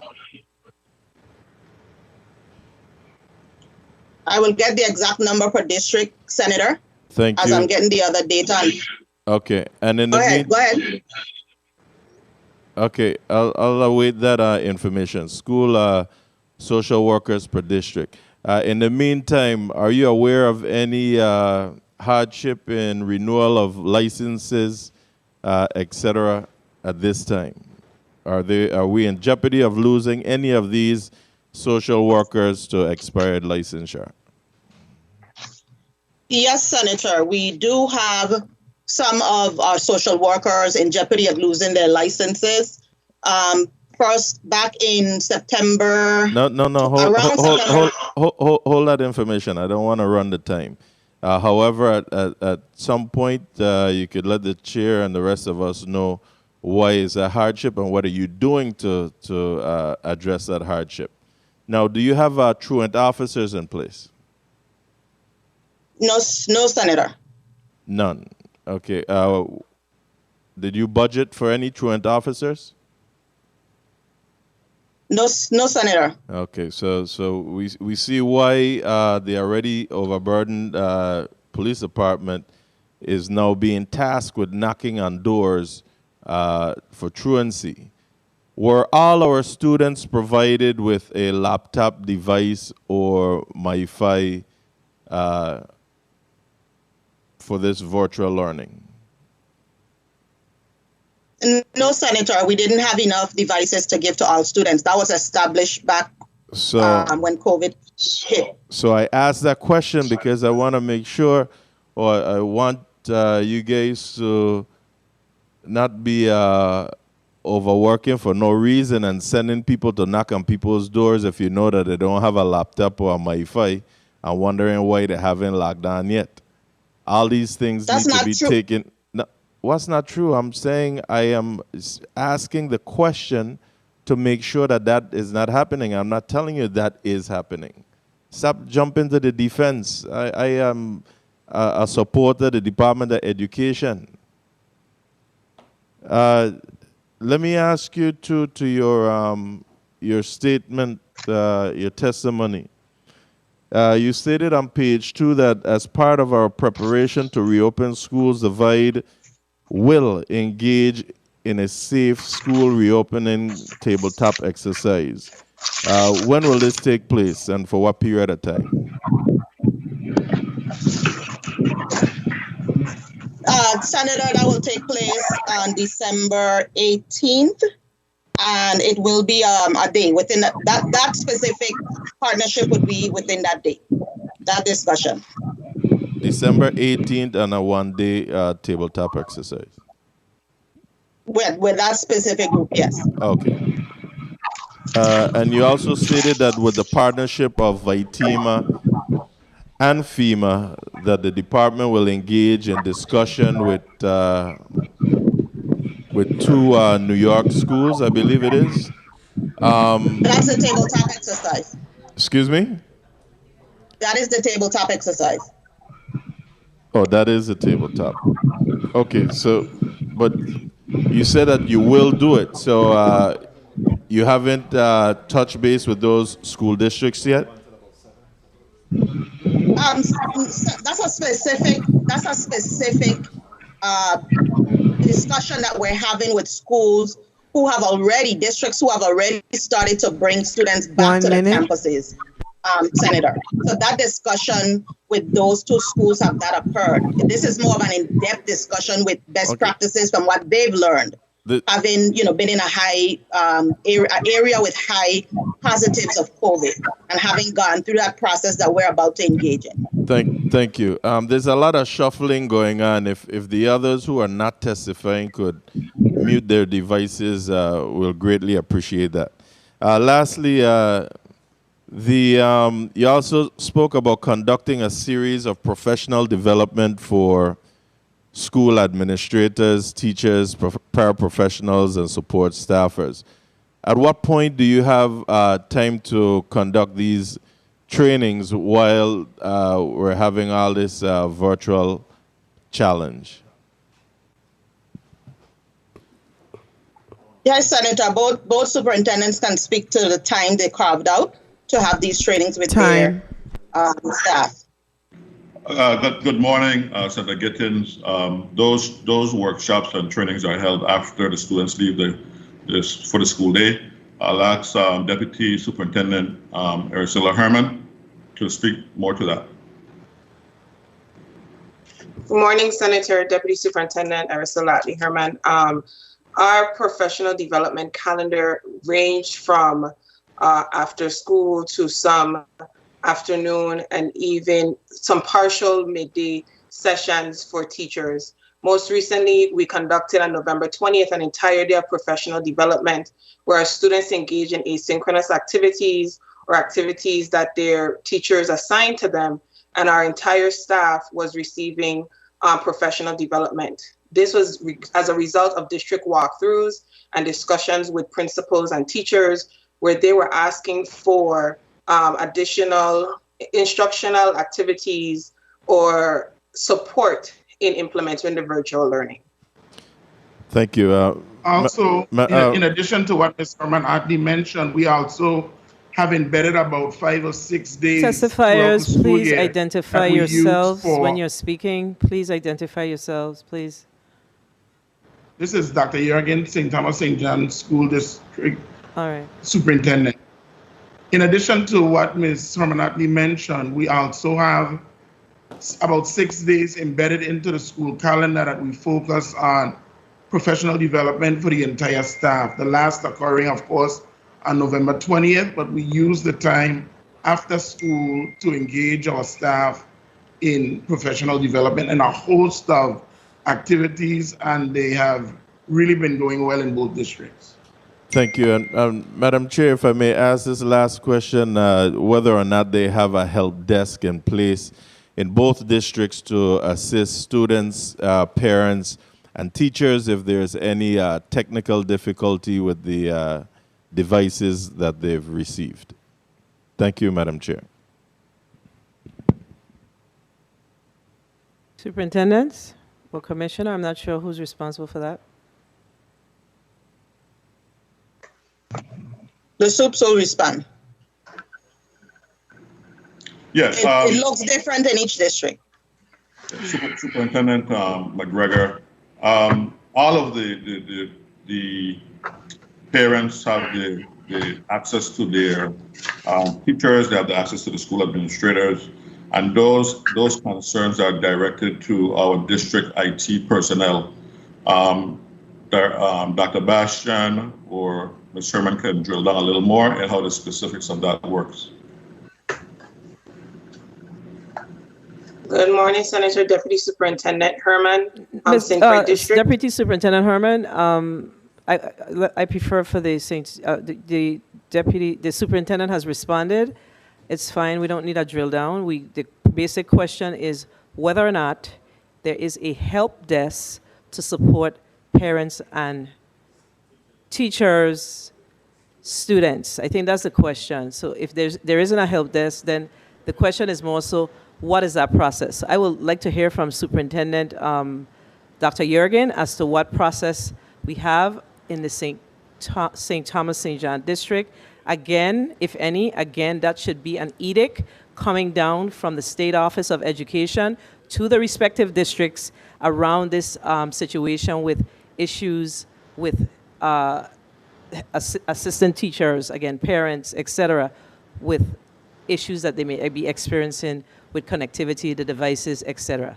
So give me 1 minute. Let me allow Superintendent Yergin to respond, and then we could go back to you.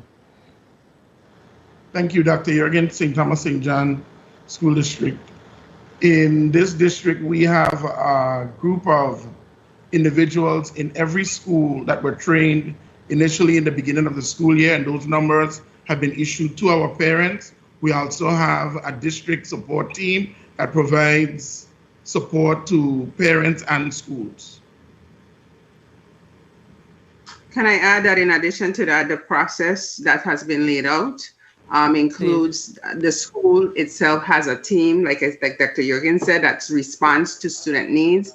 If in fact at the school level they are unable to assist, then it comes to the district. We have a part-time staff member that is new to this that team as it relates to technology, and we also have trying to hire 2 additional full-time staff through our COVID funds. So we are working on increasing the number of support in that area. Thank you, Deputy Powell. Deputy Superintendent, you may proceed, St. Croix District.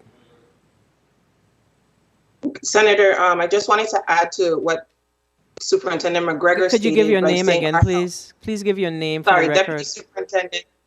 Deputy Superintendent Atley Herman, St. Croix District. What I wanted to add to what the superintendent stated was that our help desk, our IT help desk, also collects tickets. We've put in place an online support system where parents, we shared, for example, if there are issues with Schoology, we shared a Schoology support email. And in terms of our MyFi, if a MyFi device goes down, the school team contacts us and we return it to VIA, or we instruct the parents to return it to VIA because VIA is aware of assisting them directly. So we are working with our IT to create a unified help desk, but each school has a help support system for parents. So thank you for your responses, but if my memory serves me correct, when we met, I want to say it was the August meeting, the commissioner represented that there was a one-way help desk system, and then the information would be disseminated to the districts. So Did you abandon that process, Commissioner Barry Benjamin? Could you give some more context? I'm not sure what you're referencing. In the last Senator. meeting that we had where we discussed exactly what's happening with our students and the online and the supports, we talked about a help desk, and you said that there was a help desk on the state office, and the information is usually sent out to the districts. I particularly remember us having that discussion. So I'm asking you, is that still in place, or in fact, there's something that's being done differently now?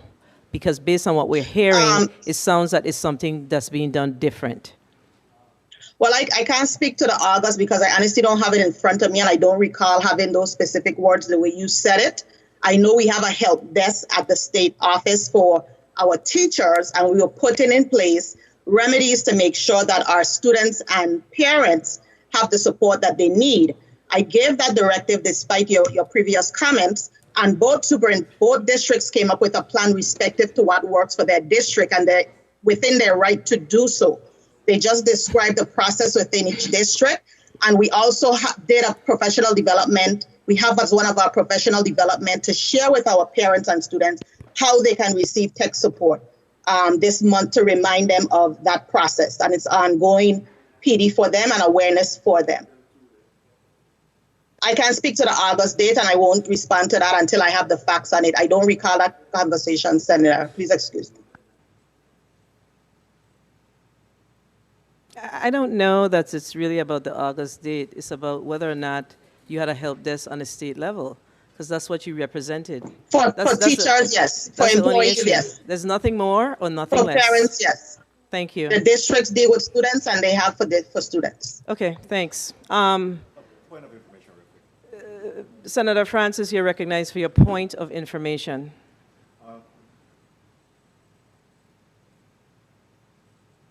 Please recognize the mic of Senator Francis. Thank you very much, Madam Chair. Just quickly, I know that Senator Veilleux had requested some information, and I've had a similar discussion with the St. Croix District. I'm wondering if Superintendent McGregor have that information readily available, that he could at least give him a perspective and the information that he requested. Thank you very much, Madam Chair. Senator Francis, Superintendent McGregor, the numbers that I have for my district is 157 paraprofessionals. KG for third grade teachers is 80. I'm trying to get the breakdown specific to grade levels, but from KG to third grade is 80 teachers, and from kindergarten to third grade students is 1,878.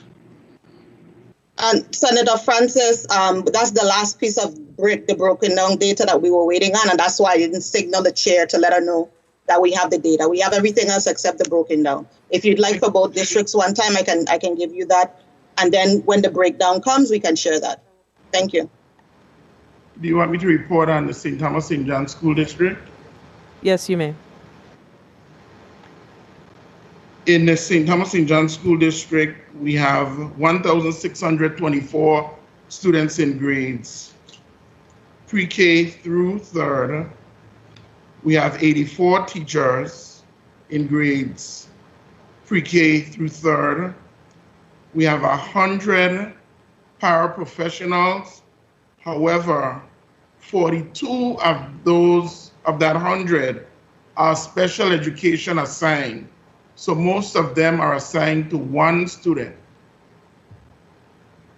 whether visually impaired, audio impaired. So it's a total of 100 paraprofessionals. 42 of them are assigned to special education, 58 are regular paraprofessionals. Thank you, Mr. Jurgen. Mr. McGregor, how many are assigned to special education out of your numbers? Superintendent McGregor, I could give you that breakdown. Just give me a minute. I get it to you. All right, thank you. I would like for each superintendent to provide us clearly, what does a truancy visit look like in their respective districts?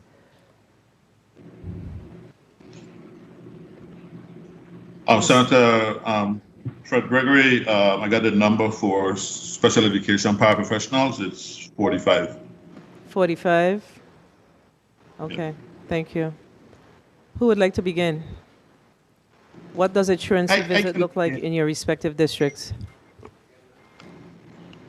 Senator, we have made every attempt to locate all of our children. When we recognize that there are attendance issues, we've asked our teachers to make those necessary reports. Those students that haven't showed up to school this year, we needed to find out why. In some cases, those students did not show up because they've already transferred to another district but didn't necessarily withdraw properly, so the district really did not know where they were.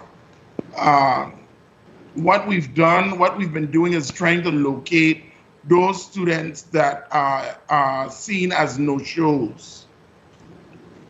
Now, we are getting ready to look at the task force to move on to addressing those that are considered. Mr. Jorgen, one of my colleagues have a point of inquiry, so I have to stop you because I have a point of inquiry from Senator Janelle Casero.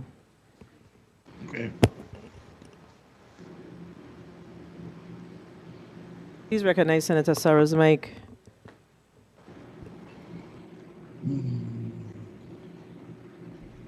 One, two. Thank you, Madam Chair. Superintendent Jorgen, good morning. The chairwoman morning.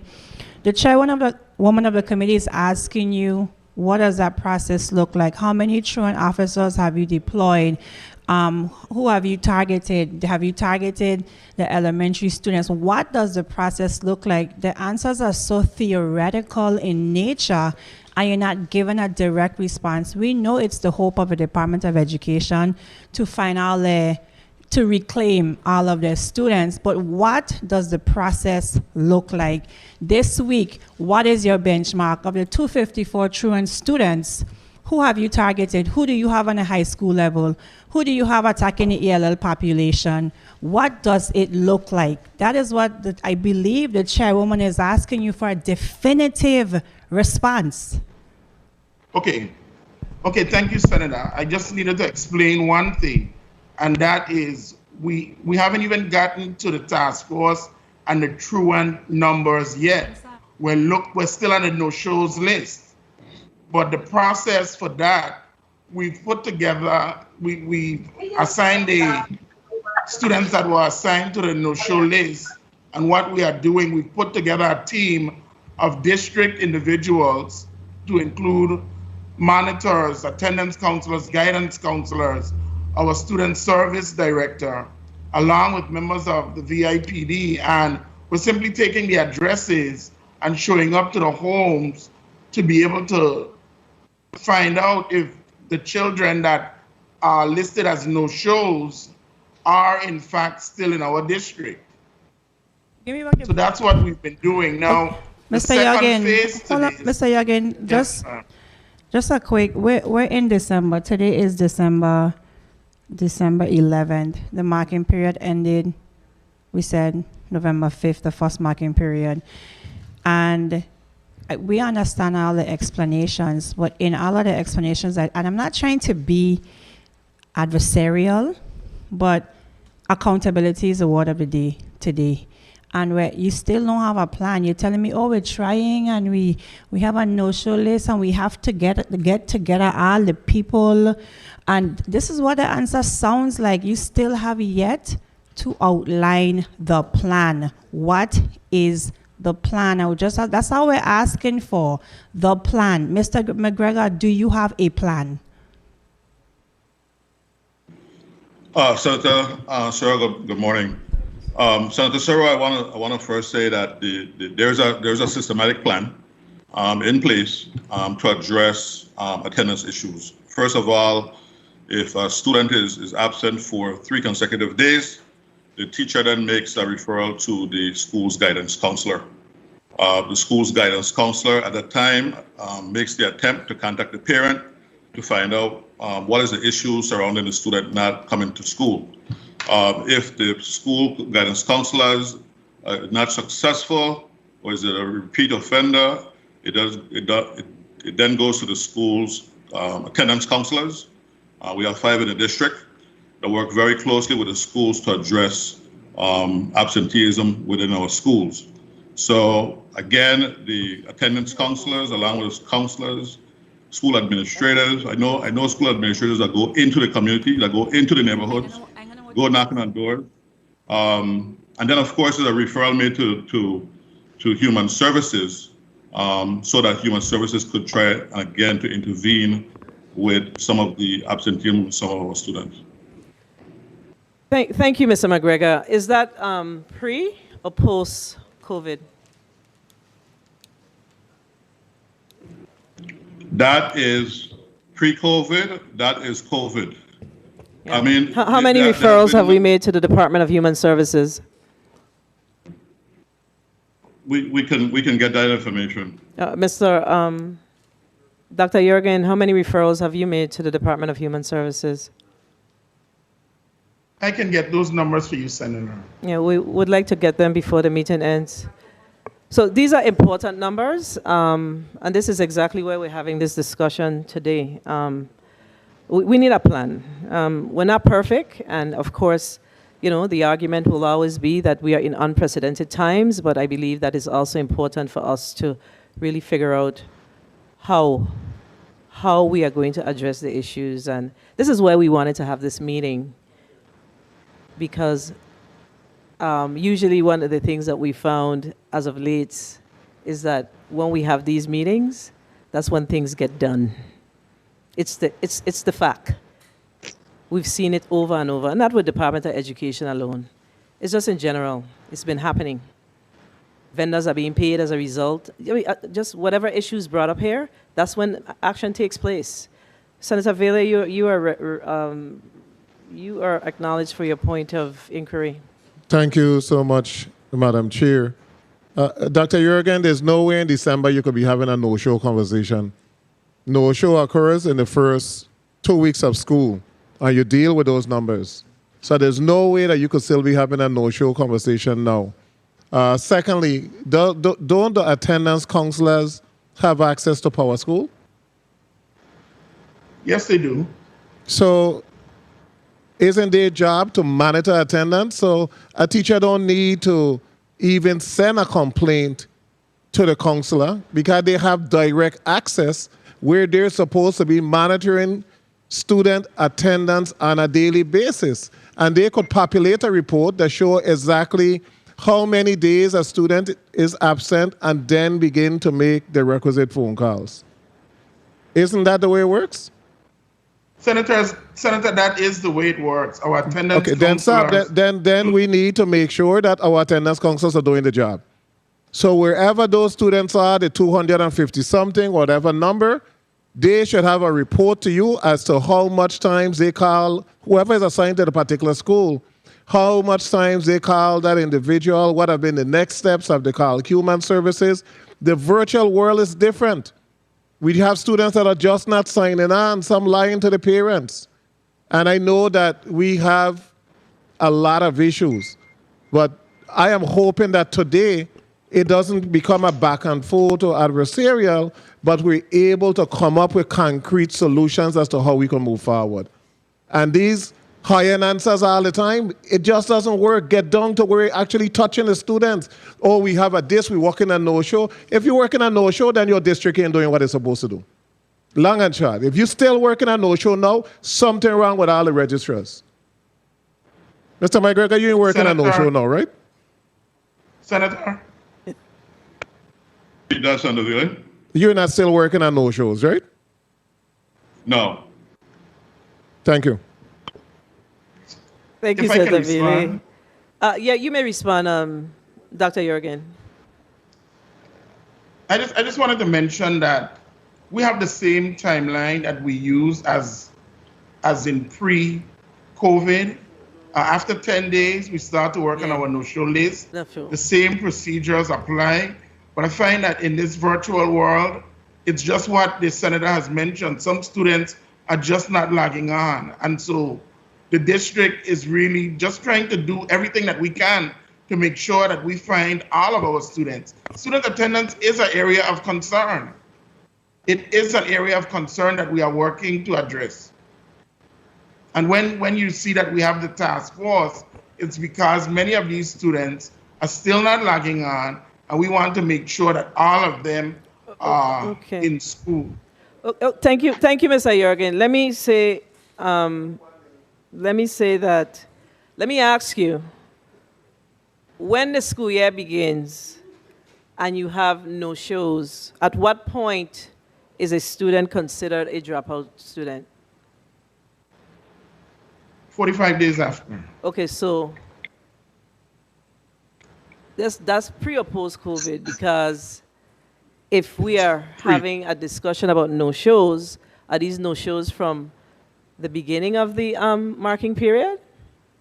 Some of them, Senator, most of those students have logged on for a period of time there in the beginning, and then there's this long streak of absences, and that's why we have, really been trying to find out what's going on, and we're having our meetings with them to ensure that, some we realize were sick, some have other valid reasons, but we're looking at all of those factors to be able to better serve these students. The same procedures that were in place prior to COVID exist. However, and I just want to stress that I think that because of COVID and because the students are at home and it's a different type of learning, there needs to be an increased effort paid towards making sure that our students are engaged. And how do you intend to do that? I think that's what we're trying to flesh out here today.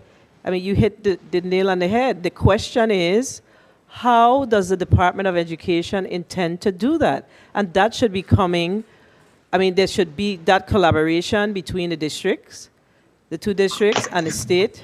The state is a commissioner.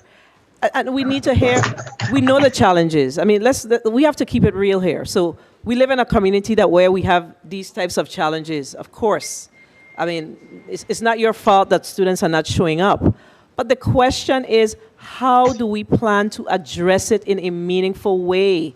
What is that plan? What is that process? How does that look? That is the issue. And that is where the frustration is coming in today, because we have yet to hear. So yes, we know that we are in the middle of a pandemic. We know that our students have been home since the beginning of this school year. And we know that there are challenges around no-show and, all of those things that are not so good. But the issue is, what is the plan? What is the strategic plan? What is the strategy to address it? That is nothing more and is really nothing less. But I'm going to move on because I have to make sure that I don't get in trouble with my good Senate President. Senator Francis, you're recognized for your 7 minutes. Thank you very much, Madam Chair, and good morning to everyone. No. I'll tell you that these numbers that we're hearing and the data that's being shared with us today is very, very concerning and should be concerning to everyone. We still have 18% of our students that are without a device, which again presents some challenges in terms of what are they learning at a point that right after our first marking period. I wanted to ask Mr. McGregor or Commissioner, in respect to the Wi-Fi vehicles that you have, how are those deployed and where are they deployed? How many do you have, first of all, and where are those deployed? Before Superintendent McGregor responds, because those are specifically in his district, I just want to provide the update on the special education numbers in the St. Thomas. I'm sorry. I'm sorry. You're on my time right now, Commissioner. You could save those under the. Sorry, respectfully, I apologize. Go ahead, Superintendent. Thank you. Senator to answer your question regarding the Wi-Fi vehicles, we have two vehicles in the district of St. Croix. Senator, we had to do some reprogramming of the funds that were associated with those two Wi-Fi vehicles. Those monies will be put back to fund that program when we get through this pandemic. The issue is that both vehicles have to be parked up. They have access to 10 laptops. What that would cause a grouping of people to be able to access the bandwidth from those vehicles. And of course, during COVID, we don't want to have any groupings of students. So what we did is we were able to do a revision of those funding so that we could be able to procure the 1,000 MiFis unit that we have throughout the community. So it was more beneficial to have the funds used to fund the MiFis as opposed to just the two Wi-Fi vehicles. Okay, understood. But Wi-Fi usually allow for individuals to be at various locations. So I'm not sure how the grouping would have impacted. You have the individual within the different rooms are still able to access it. But I accept your response, Mr. And I'll move on from there. In respect to the attendance rate, and I'm very troubled by the fact that at the elementary level, those were where you recorded the lower attendance rate. What have you gleaned from that data, and how are you addressing that anomaly? The decision to bring those students back in school was what we gleaned from the data of Superintendent McGregor, that we realized that we really have to get those students back in school. And that's why, as a district, in our work in sessions with our school principals, we were able to identify that we have enough paraprofessionals in the district to be able to bring those students back full-time, 5 days a week for a full day of school. It's a little difficult when students are working from workbooks, especially in grades kindergarten to third grade, because now the interaction with the teacher is through a telephone call, and they're actually going through the work telephonically. And sometimes parents, not able to be there when they need to be there. They're not answering the phone, or they're saying they're busy. We could give you a whole laundry list of excuses that we get from some of the parents who don't want to engage in the process. So, Senator, yes, it's a concern to all of us, and that is why we're bringing those students back as a priority beginning in January. So let's talk a little bit about, and for you to help me to understand, and both superintendent, moving from the red phase to the yellow phase and the hybrid model, what retrofitting is being done in the school, and what would that look like come January 25th and thereafter?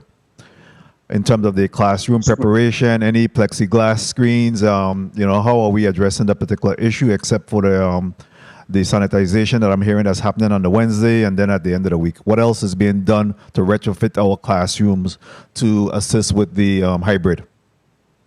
Superintendent McGregor, I will start. And Dr. Bashan, my deputy superintendent, is the one who have her hand physically in that every single day. So I'll give her the opportunity to respond to the question. Good 2 minutes. morning. Carla Bashan, Deputy Superintendent, St. Croix. The St. Croix District have explored several options when it comes to the cleaning and sanitizing of our campuses. Thus far, we have met with all our school administrators, and we've come up with a strict plan for our custodians that have them working around the clock to ensure the cleanliness of our spaces for our faculty, staff, and students.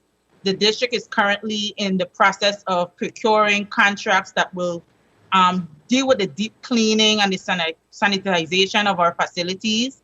And as we get those, they will supplement the work that our custodians will be doing in the day.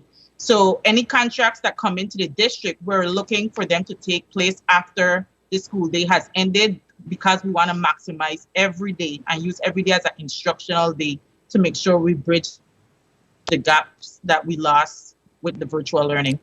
What about also, Senator, what about the classroom? to- What about the classroom retrofit? Are you deploying plexiglass shields? How are you creating the separation? Speak to that, please. Plexiglass has been procured for all of our classrooms from pre-K to third.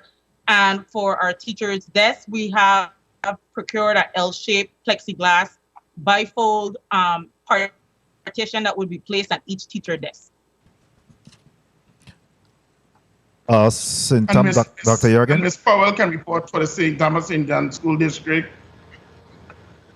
Similarly, good afternoon, Disha Powell, Deputy Superintendent. Similarly, the plexiglass have been procured for teacher desks in all of our schools. Also, we have for our pre-K through third population, we've ordered about 3,000 of the plexi for the student desks, and we've also ordered the hand sanitizer, touchless devices for bathrooms, for classrooms, and for common areas. And so we have wash stations that are also coming in. We have water bottle dispensers where children can use their own water bottles to get water. Our custodians will be more involved in that cleaning on those Wednesdays. And on the other days, however, on the days where the students in the classroom, we have a little less support. So we have make sure we purchase enough of the Clorox wipes and other cleaning supplies that we're going to have available in the classrooms for everyone to be able to clean down their areas. We also will have a lot of more of the deep cleaning opportunities to occur at the end of the school day. So it's a similar, we've been in common communication, working collaboratively with the Department of Operations, and we're procuring the same items. Very well. And my time has been called, but I want to make sure that we're understanding that we're talking about procurement and not installation. I want us to really work towards installation and making sure, because we're like 30 days out. If we're talking about doing this in January, so we need to make sure that we're not just procuring, but in fact that the installation, so that we could ready ourselves for the opening of school. Senator Francis, if I may add, the St. Croix District, of course, with your assistance, we were able to partner with one of our community partners and provide to us those touchless water systems. It is the goal of the St. Croix District to have majority of our items installed by a deadline in December. December 22nd is the number we continue to spit out in all of our meetings on the St. Croix District and with the maintenance department. And with that vendor that you turned us over, their willingness to assist, we're currently awaiting that shipment. And once that shipment arrives, that will be installed also across the district. Very well, thank you for that. And of course, that's our corporate partner, Home Depot, that we often partner with, that assists us with some of our education endeavors. And we're also working with them in the St. Thomas district to do a similar retrofit here, so that we could have sanitization station within the respective schools in the St. Thomas and John district as well. Thank you very much, Madam Chair, for the time. Thank you, Senator Francis. Very quickly, Commissioner, with the, because I know we haven't really talked about the protocols around students, teachers, paraprofessionals, et cetera, returning back to the classrooms in January. What are the protocols around individuals getting sick, particularly teachers and paraprofessionals? How is the department planning to address that once that reopening takes place? Yes, as per the guidance of the Department of Health, once a student or teacher has shown symptoms or reasons for us to take action, the students and teachers will be placed in an isolation room if they don't have an immediate transportation to remove them from the campus. According to the health department, we cannot make contact with them on behalf of the students. So the protocol is to immediately contact the parent, and the parent then picks up the child and contacts the Department of Education. The Department of Health then proceeds with testing and contact tracing if necessary. Based on the test results, they go through a series of questions, and the same is true for our adults on our campuses. The isolation room on each campus, if the adult has a vehicle, they immediately leave the campus. And again, we report from the Department of Education to the Department of Health the individual's name to make sure that they actually call. We cannot call on their behalf. to make sure that they actually call and the documentation carries out. The Department of Health has been guiding us. Clearly, we've had cases in our community to date. However, once we return to school, if it is that we have positives, the Department of Health will then guide and say, this site needs to be closed based on A, B, C, D. That's what's been happening. We've asked repeatedly, and that's what's going to happen once our students and adults get on our campuses. So when you say close, are you saying that if there's an issue, you're talking about like permanent closure or closure for a period, sanitizing and getting back to the business of the students in the buildings? Right, it's for a period of time, but that is determined by the guidance of the health department. All right, thank you. Senator Janelle Soro, you're recognized for your 7 minutes. Thank you, Madam Chair. I would like to start with the truant numbers, 254 for this district specifically. Dr. Jorgen, a marking period is, first of all, does Lockhart and Cancrane School have an attendance counselor? Repeat, please, Senator. Does Lockhart/Cancrane School have an attendance counselor? Cancrane School does not have an attendance counselor. Okay, so let's go to the, because you're indicating that you gave me a whole plan that includes the attendance counselor, but one of the largest cohorts in this district does not have an attendance counselor. So your truant numbers are 254. What is that breakdown? Elementary, how many? Junior high, high school? I can get the breakdown to you. Okay. Off the top of your head, the majority of those numbers fall where?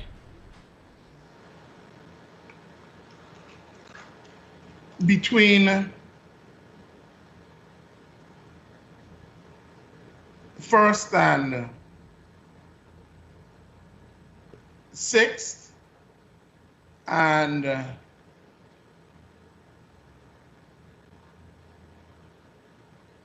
eighth to ninth grade. So it falls in the transitional grades? Yes. Naturally.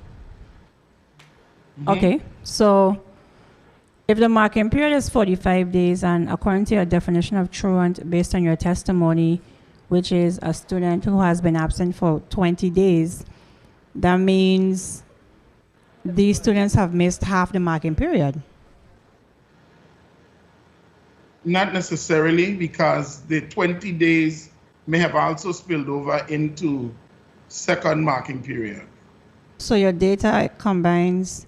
This is a problem with the data and the numbers. I'm coming from a Department of Education where you actually have a division that deals with VIVIS. Your data should be a little more accurate. Like if you're going to tell us you have 254 truant, tell us on which grade level you have the issue with truancy. And then if you're going to say that that is your definition of 20 days, how many students have been absent for more than 20 days in the first marking period? And to date, how many have been absent for more than 20 days? The data is commingling, so it's very... From the period, yeah, it covers from the time school started to present. So of this 254, do we know how many fall in the ELL population? I do have those numbers broken down. I can get them to you, Senator. Is there a lot of students in the ELL population that fall within the truant category? Yes, Senator. Okay, what is the reclamation plan for the Hispanic, Haitian ELL population? What's that plan? That plan entails the involvement of our ELL coordinator and our attendance counselors. But you don't have an attendance counselor for the largest school, so what is the plan for I don't, but the school is still reporting that information. Okay, so what's the plan? So every week we get the attendance report from our schools. We're monitoring it, and from that, we are reaching out to our parents. Mr. Jorgen, let me tell you my frustration today, because I have been consistently asking about the ELL population. In sociology, it is called the presence of absence. So our students are going to be absent to us in this entire period, but they will become present when we see them engage in destructive activity and in our criminal justice system. It's called the presence of absence. So I'm asking, I expect you to tell me, Mr. Yoggin, the plan is old school. You know where the Hispanic children are. We know where the Haitian population is. I'm expecting you to tell me, we went to the bars in Savannah, and we went to the salons in Savannah. We put flyers down in Spanish indicating if your child has been absent, this is a hotline number to call. I expected you to hit up the bars in Brookman Road, to find them in Bovoni. We know where they congregate. And if they are absent from school, I promise you, they are in the same community. They frequent Louis the Taylor. We know there's a barber shop next to the one by Catholic Church. So that is what I expected, for you to hit the ground and say, listen, we sent a reclamation team through the ALL coordinator to find, and of the two, something that we can't find, that we have in our database, we were able to reclaim 80-something, more than half. That is a plan. And it doesn't require a PhD. It requires creativity and common sense and care. It requires editing of our thinking. So I have to be disappointed, and people think that we're always coming for education. I don't have chicken or child, but I care.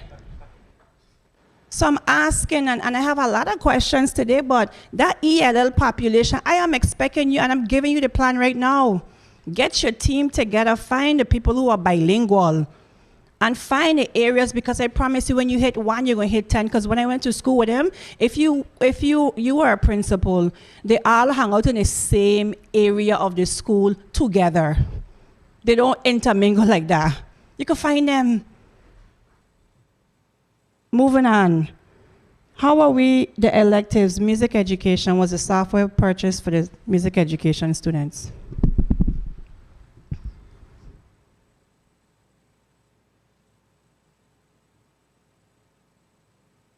Hello? Senator, are you referring to me? Yes, Mr. Yoggin, or anybody in education. The music education, they were supposed to have some software. In the last hearing, the commissioner indicated that it was not ordered as yet. Today, has it been ordered? Is it here?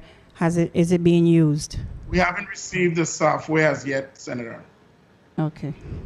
So our electives, because we have some good music programs in this district and in St. Croix. Mm-hmm. So we haven't had the software ordered. St. Thomas, St. John District, do we have a special education coordinator yet? We do not have a special education coordinator as yet, but we do have interviews for the third time occurring next week. Okay. On Tuesday. On Tuesday. So how are we, who's dealing with special education with your indulgence, Madam Chair?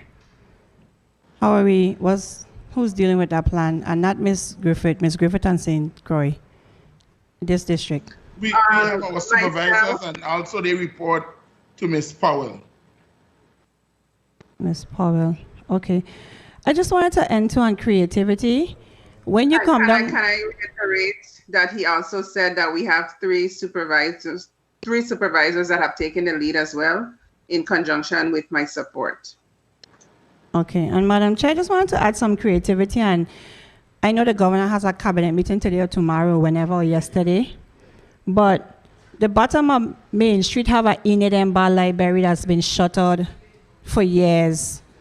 And you have, if you look at the data based on a census, the downtown district has a low socioeconomic population.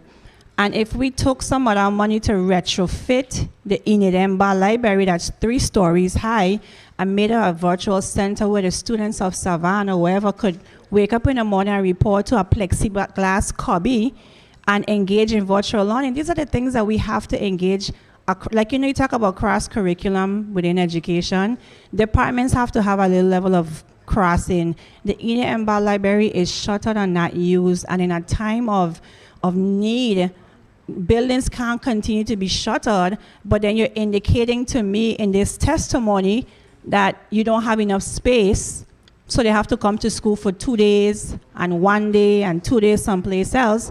We have to be a lot more creative in our leadership. Madam Chair, thank you for the time.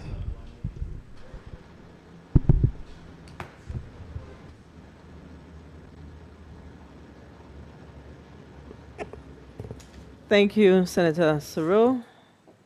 Senator Benta, you're recognized for your 7 minutes. Thank you. Thank you, Madam Chair. Good morning to the listening viewing audience. Good morning to the testifiers. Good morning, colleagues. I'll start off, Commissioner, if you may. How many students today are without computers? I know you're ordering some more. What does that number look like for those students who don't have?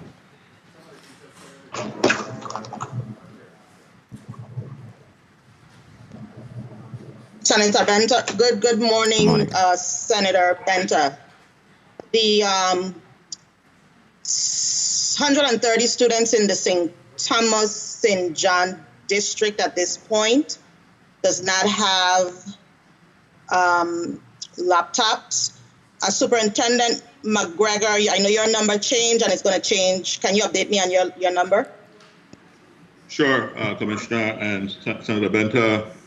Right now we have 612 students that has indicated they are in need of a laptop. We now have a shipment of 730 Chromebooks at the dock. As soon as that get cleared, we're hoping to get those Chromebooks in those students' hand early next week. Okay, thank you. And Senator Benta, to be clear, the 130 that I just mentioned in the St. Thomas St. John district, it's not that we issued laptops to all of our students. We're talking who does not have a device. Some of our students are using their own devices. Once the shipment comes in December, that 130 will be satisfied. And when the remaining shipment comes, then we will take back the ones that we distributed earlier and allow those who are using their own to put those aside and give them from the 6,000 that each district have, just for clarity. Thank you. So, of the 612 on the St. Croix district of Mr. McGregor, is it the same thing that's taking place for them, where they have loaners until the others come in? Some of those students are using, especially the 3rd and 4th grade students, they're using Acellus tablets, where they're learning asynchronous learning through Acellus tablets. And for the most part, those are our kindergarten through 2nd grade, where they've been learning from workbooks that was developed by the district. They're getting their math, they're getting their English language arts, their science, and even via history, they're getting teachers communicate with this population of students via phone, and they walk through their assignments with the student. Okay, thank you for that. Kindergarten, 2nd grade. Okay, thanks. So all students are accounted for as far as receiving a daily education? Yes, in some, Superintendent McGregor, yes, in some shape or form, whether it's direct instruction by the teacher, whether it's asynchronous using Acellus tablets, or whether it's by workbooks developed by the district. Thank you. And I want to just touch on the truancy, not solely just certain action, but the intervention program, which pretty much goes into assisting the students and family as well. And I heard several comments made. There have been some attempts to have the parents come in or otherwise. The apprehension for the parents to engage, do we, anyone have an idea why parents would not engage on being a part of the program for their child? Anyone can answer that?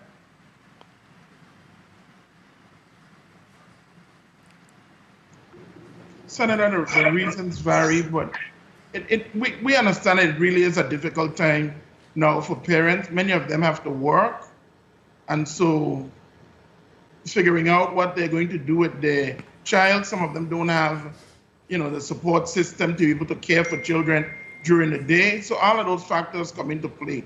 But at the department, we're trying to meet parents where they are and provide them with whatever support we need to keep students engaged. I know you have a series of...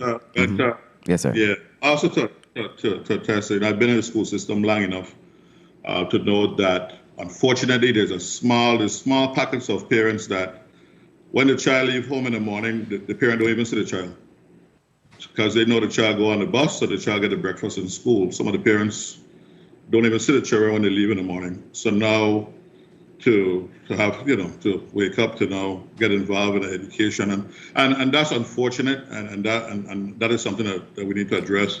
However, that's small pockets. The majority of our parents, they do call us when there's issues, so we know that they're engaged, and we really appreciate the engagement. When a parent calls us, we don't look at it as a complaint. We look at it as a parent who is engaging in the process, and we try to resolve the issues that they have. But it still has small pockets. I could tell you that students come to school and the parent don't even see how they get dressed or how they leave the house when they catch the bus, or even if they have breakfast. And that's why we provided the things: transportation, breakfast for some students. Unfortunately, but that's the truth. Okay, thank you for that. The special education, and I want to touch on the hearing impaired students first, and then we go to the other side of it. How are we actually getting to the hearing impaired first? How are we addressing those students? Thank you, Senator Benta. I have District Special Education Director Griffin on the line, and she can give you the details how that works. Good morning. Cheryl Serrano Griffith, District Director of Special Education in the St. Croix School District. Good morning, Senator. In response to your question, specifically to hearing impaired is difficult to answer simply because in the St. Croix District, we do not have a population of hearing impaired students that we serve that require specialized learning. So that is where we are so far as that. If there are any parents that reach out to us that need assistance with American Sign Language or interpretation in any way, shape, or form, we do provide that. I will make one correction. I have one student that does have hearing impaired services, but he uses a visual device to be able to access that information, and that student has the device at home to be able to access his instruction and get what he needs through our special education services. And that's on the island of District of St. Croix. Any on St. Thomas, St. John? I cannot speak to St. Thomas, St. John at this time, sir. And the self-contained students, how are we handling them? Okay, so the students that are in the self-contained environments, they total approximately 108 students, and they are receiving their services virtually like all other students are. So their service providers log on, interact with them either in small group within the classroom time or in set individual times throughout the course of the week that is scheduled with the families to be able to provide those services. And of course, I want to go back to the previous question for someone from the St. Thomas District to be able to provide some information on the hearing impaired portion of it as well, if there's someone there. Ms. Powell can actually speak to the number of students, if you can grab that number for me, Ms. Powell. But what we are doing in the St. Thomas, St. John School District, we have sort of retrofitted our Dover campus to be able to accommodate testing and services from the special education service providers with the students.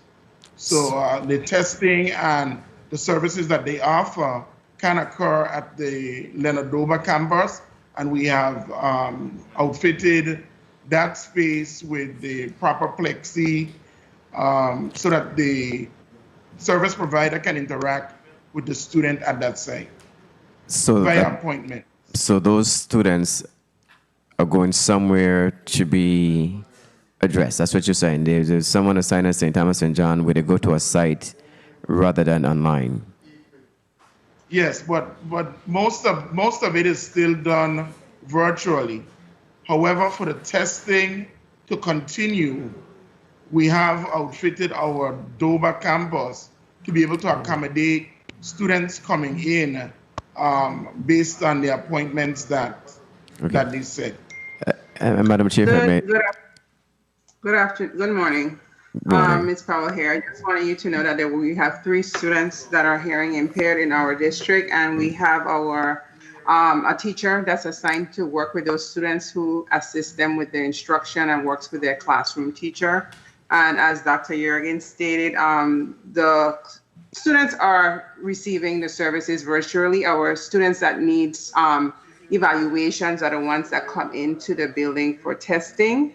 And so, but those students within the plan are coming back to the campuses because we do know that they are very vulnerable and they need some direct support. And so we are working diligently to provide those supports for them. In some cases, in most cases, they'll be able to come in for the entire week because they are already in small numbers. And so specific to the self-contained students, we're going to be bringing them back in, and the students that are mainstream will continue to be virtual depending on their grade level. However, students that are in need of additional supports, even if we have to make special appointments for those students. And we also started our after-school program specifically for that population that has already begun. And so these students are also receiving services after school. Thank you. I didn't get to my question, but Madam Chair, just one, if I may. I know there was a discussion of Wednesdays will be a day off on St. Thomas for education for the system, and then on St. Croix, it's 5 days a week. So I'm just trying to understand what may be the reason for the Wednesday, and on St. Croix, it's all 5 days. Well, in the St. Thomas St. John School District, you have a separation of 2 cohorts. And so because the same set of children are coming in on consecutive days, so Monday, Tuesday, another set of children are now coming in for Thursday, Friday. So there's a need to offer the deeper cleaning from one cohort to the next on the Wednesdays.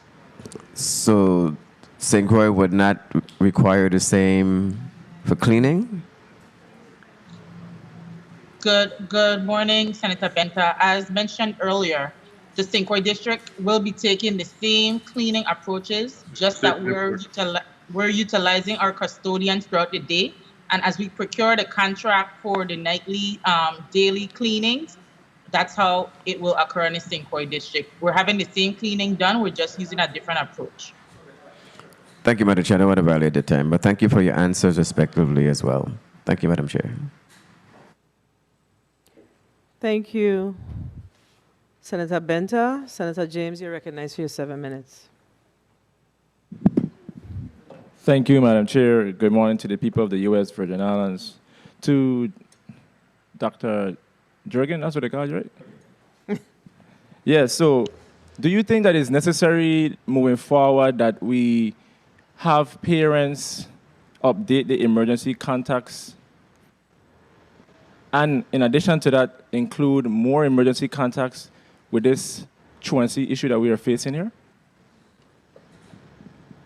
I think it's absolutely important for our emergency contacts to be always maintained, but we just updated our emergency contacts because, parents, the department had to update our contacts and addresses because parents were being issued the SNAP card. So many of our addresses and contact information have been updated, but still many of them.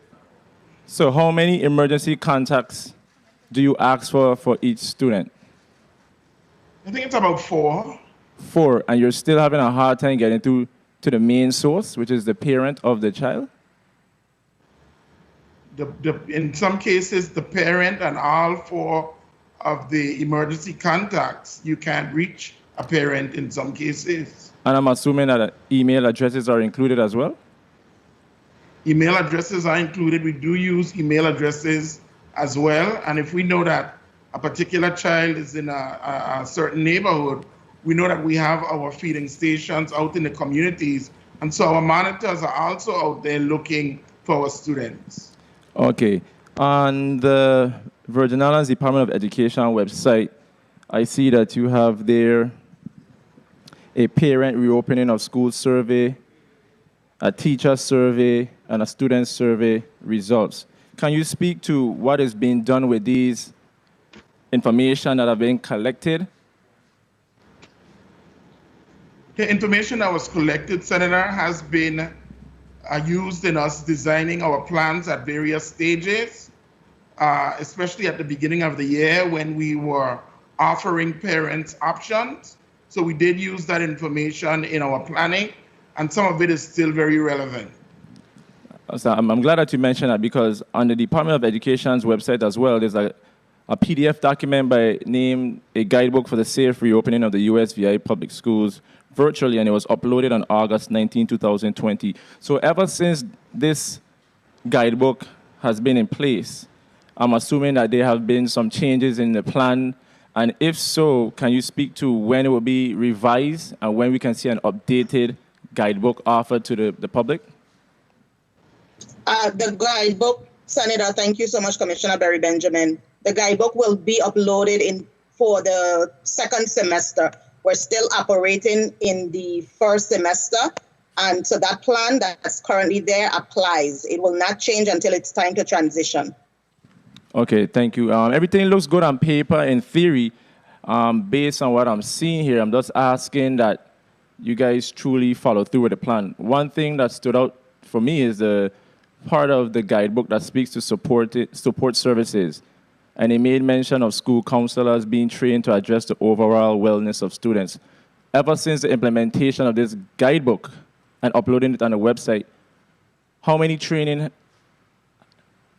our Department of Education has put in place for the school counselors regarding addressing the overall wellness of students? Good morning, Senator, Deputy Superintendent Aristotle Herman, St. Croix District. In our district, we have trained our counselors and provided them coaching. We've provided training from Insight Psychological Services. We've provided training and direct coaching around how it affects them academically through HMH. And we have recently procured and provided a mental health technician course to our counselors through UVI-CEL. Thank you. And I see there that the Department of Education held a series of meetings or conferences or something like that, right? Something like that? Yes, Senator. So now we're transitioning into in the new year, which is 2021. When will we see a series of meetings like this again? Because I think these discussions are necessary. We don't want to assume that everybody's on board, and because everyone is distant and is no longer in one classroom setting or in one building, I feel the need for more of these mini conferences or sessions. So when will we see the next one for the Department of Education for our parents and teachers? Senator, good day. Commissioner Barry Benjamin. Training schedules for our staff will go out to the staff for next year upon our return. Currently, we have training for all staff members, as you know, occurring through the month of December. That schedule is not advertised because it's not for public consumption. It is for our employees. I must say, though, that a lot of our training started before we went to a virtual model. We continued throughout the virtual process, but we were opening on a hybrid model and began all of the training back before school started. During the first month of school, a lot of intense training occurred. And it's only because we're on a virtual model, we clearly didn't implement the in-person school. So when our teachers come back, and we did announce at that time that when we return for the second semester, our goal is to open on a hybrid model. So really there's no shift in professional development. There's no uniqueness or different type of training needed. Repetition and reoccurring of past trainings that occur is what we're looking at. And when we get those final dates, we will share them with you, Senator. But I must say that, say one, say two, we are all about professional development, and we've been providing to the point where many of our teachers have been reporting, that the unions have reported to us that the teachers are saying it's too much professional development. They don't have time for ABCD because it's constant PD. But But that is expected because I said we're going through a learning curve. It's new for all of us. And despite the perceptions and the positions of some, the department is doing its part to make sure we get through this learning curve as best we can. So thank you for your support, Senator. Thank you. And you know, I've been continuously asking about the shortage of nurses in our schools. What is being done to address the shortage of nurses in our schools, especially moving forward where we plan to have our students come back into the school? Good question. Yeah, Senator, you know, the only thing that we can do with the respect to nurses is to continue our communication with those institutions that graduate nurses. For example, the University of the Virgin Islands and others. The nurses from abroad, traveling nurses, majority of them take the offers at the hospital because, of course, it pays more. That's one of the reasons many of them go that route. It takes all of the challenges that we're having with our teacher shortages, reasons for individuals not coming from abroad to work in the Virgin Islands, whether it be salary, whether it be maybe things they've heard about our GERS system, whether it be lack of incentive packages. That still remains our issue. However, what we are making sure to do with the Department of Health and other health guidance is to ensure that our students have, number one, the temperature checks as they come into the gates. If it is that our students get sick and ill on the campus, our school nurses don't administer medicines. They don't. If it's extreme, then of course we call the hospital. We transport them to the hospital. If it's a minor sickness or illness, the student usually goes to the nurse's office. The parent is called. Thank you, our Commissioner. Nurses don't do any extreme measures with our students. Thank you, Commissioner. I thank God every day that I have a wife, because there were many times where I'm on the Senate floor and the school will contact me saying I have to go and pick up my daughter. And I can only imagine for individuals who do not have that same structure at home. So I'm hoping that we address the issue of shortage of nurses in our school, because I know for sure there was a situation where Lumokol does not have a nurse, and I think the same thing with Juanita Gardine Elementary School. I'm very concerned about those two schools, and I know it was. Senator, I know your time has been called, so I wouldn't provide an explanation. I know your time has been called; it's your time, but there's a response. I'm fully aware of that. Once the chairwoman cut me off, then I will stop, but she hasn't cut me off. So, Madam Chair, with your indulgence, can you just tell me, and I still have time, can you please tell me what is being done with the Lumokol Elementary School and the Juanita Gardine Elementary School when it comes to the nurses? What has been done recently to address having some nurses in those schools? What attempts? Anyone? Senator James, I just wanted to be Superintendent McGregor. The two schools are Lumokol and Eulalie Rivera. Juanita Gardine does have a school nurse. Okay, so address those two schools. What has been done recently? What attempts? Senator, this is no more than recruiting. And again, we only advertise positions that we have funding for. Similarly to nurses and teachers, these are all the positions in education are priority. And we advertise for these positions, and we wait and hope and pray that we can, for lack of a better term, convince and encourage applicants to work and serve as the VIDs. Now my time has been called. Madam Chair, I just want to ask this one last question. I want to ask Commissioner Raquel Berry, how often does the Department of Education communicate with the internet service providers regarding bandwidth and the improvement of internet service in the U.S. Virgin Islands? To my knowledge, Senator, that is actually regularly, sometimes multiple times in a day, because of just to keep everyone connected. And what comes out of those meetings? And it's every day because it varies on the different sites that we have. What comes out of those meetings? What is the takeaway? What is being done?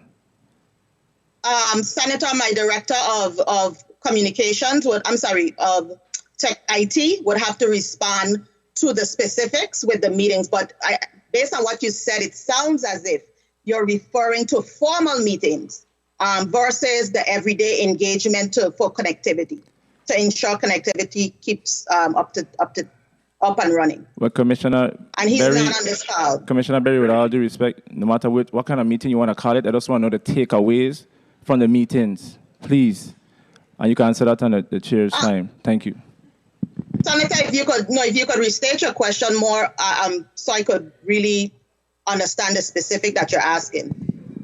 What are the takeaways from these meetings and what is actually being done by the internet service providers to improve connectivity in the U.S. Virgin Islands? Or we need my millennial colleague to call Mr. Tom Bolt, Attorney Tom Bolt. Senator, again, I'm assuming that you're talking formal meetings on a day-to-day basis. The IT division, if it's via, they need to speak with. If it's broadband, they need to speak with. That happens on a daily basis, and just to make sure the connectivity occurs as it relates to improvement of. Commissioner Berry, with all due respect, you said you were going to let the IT director answer. Can you please follow up with the IT director, please? Senator, I indicated to you that he's not on the line. I would have to have him respond to it, but he's not on the line. That's exactly what I said. All right. Maybe you didn't hear when I said that. Okay, thank you.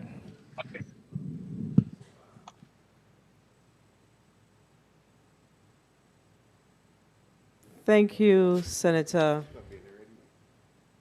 James. And you don't usually shake your head. Senator Vele, you're recognized for your 7 minutes.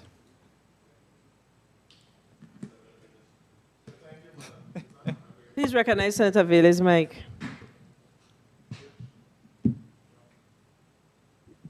Thank you, Madam Chair. I know it took a lot out of you just now to not respond. I could have seen the words coming out of your mouth, but you decided to hold it back. That's good. First, let me say that we're not dealing with an easy situation. I mean, the whole world with this virtual learning have just sent everything out of whack. But we've been dealing with it from March, and we need to make decisions moving forward as to how we're going to be able to re-engage our students. And there have been a lot of studies recently that speak to students' mental health who are in this virtual learning situation for a long period of time, to include an increase in cases of depression among students. So I have been pushing for months for us to do exactly what you're attempting to do now, so I applaud you. And like I said before, I'm hoping that out of this meeting, we get some possible new ideas. As you know, there's a lot of educators, I'm sure, are texting everybody in reference to their concerns. But I must say that, while the public school students have been home, the private school students have been in school. St. Mary's, St. Joseph's, St. Patrick's, Free Will, Country Day, Good Hope, Antilles, All Saints, St. Peter and Paul, Montessori, they've all been in school. And I've told my friends and colleagues who have children in the public school that we can't allow the system to give the private school students a competitive edge. So I'm glad what you guys are doing. I applaud what you're doing. I applaud St. Croix for that 5-day schedule. St. Thomas, it does not make any, I can't understand the rationale. And let me tell you why. St. Thomas, 1,624 students, 84 teachers, 19.3 students per teacher. St. Croix, 1,878, 23 students per teacher. Yet St. Croix is going on 5 days, and you're going on some 2-day schedule. You then said that one of the issues is space. I read where St. Croix, in the event that Arthur Richards is not open, is going to be using the complex. What happened to Atleta Cancrine modular units? What happened to Portable Shelter that's a junior high school, all of those classrooms? What happened to classrooms at Eudora Ken, classrooms at Charlotte O'Malley? Commissioner, I do not believe that it is right for you to allow the St. Thomas district to go on a 2-day schedule when the numbers are the same. It's a cop-out. And you can't have one district going 5 days and the next going 2 days, and in the middle of the week, you have deep cleaning when the St. Thomas district have cleaning companies. And St. Croix district have never had cleaning companies. So I am asking you to equalize a schedule based on the data. And if you don't, something is wrong because the data is the same. And the students are the teachers are the individuals who are teaching those classes. So I implore the St. Thomas district to be more creative. And that we don't have space and you have schools that are closed. Schools where students are not going to be going there and you're saying you don't have space. Your teacher-student ratio is less than St. Croix, but yet you're going for 2 days. How are we going to actually test these students and smarter balance when the systems and scenarios are totally different? How are we going to be able to evaluate exactly what is taking place when one group have 5 days in person and the next group have two person? Are we administering smarter balances here, Commissioner? And Commissioner, first, can you relook the schedule, please? Noted, Senator. And yes, we are still mandated to have smarter balance assessments. So this was a directive from... So the federal government have not given us a waiver. The federal government has not given us a waiver for this year. No, Senator. We're still in the process of fighting this good fight with respect to that. So we have requested a waiver? Senator, what do you mean if we've requested? We've written about it and there was a no that we have to assess. We've written to the State Department about it and they said that assessment is taking place. What they did was So we did request a waiver? Yes, we requested that testing does not take place. Okay, because if we look at the numbers, waivers were not given to any state. It was states just requesting that against tested rather. Okay, because looking at the numbers, just with attendance, we're going to fail in our categories because our attendance just isn't there under this virtual learning. Something quickly I want to get on the record. Your social workers and licensure. Is the Board of Social Work licensure actually operating and licensing social workers? Are they actually active? Senator, yes. That's a short answer, yes. Okay. So have you been able to resolve the issues in reference to the social workers that are facing termination if they don't become licensed by a set date? Yes, Senator, and this is from as of September 2020. This isn't now. Correct. There's an assumption out there that the department did not make employees aware of their license expiring. By the way, it's not the department's responsibility to do so. It's a courtesy, which we have done.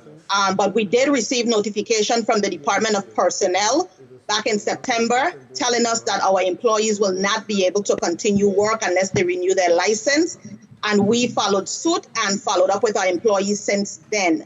It's really the responsibility of the employee to make sure that their certifications and licensures are in order.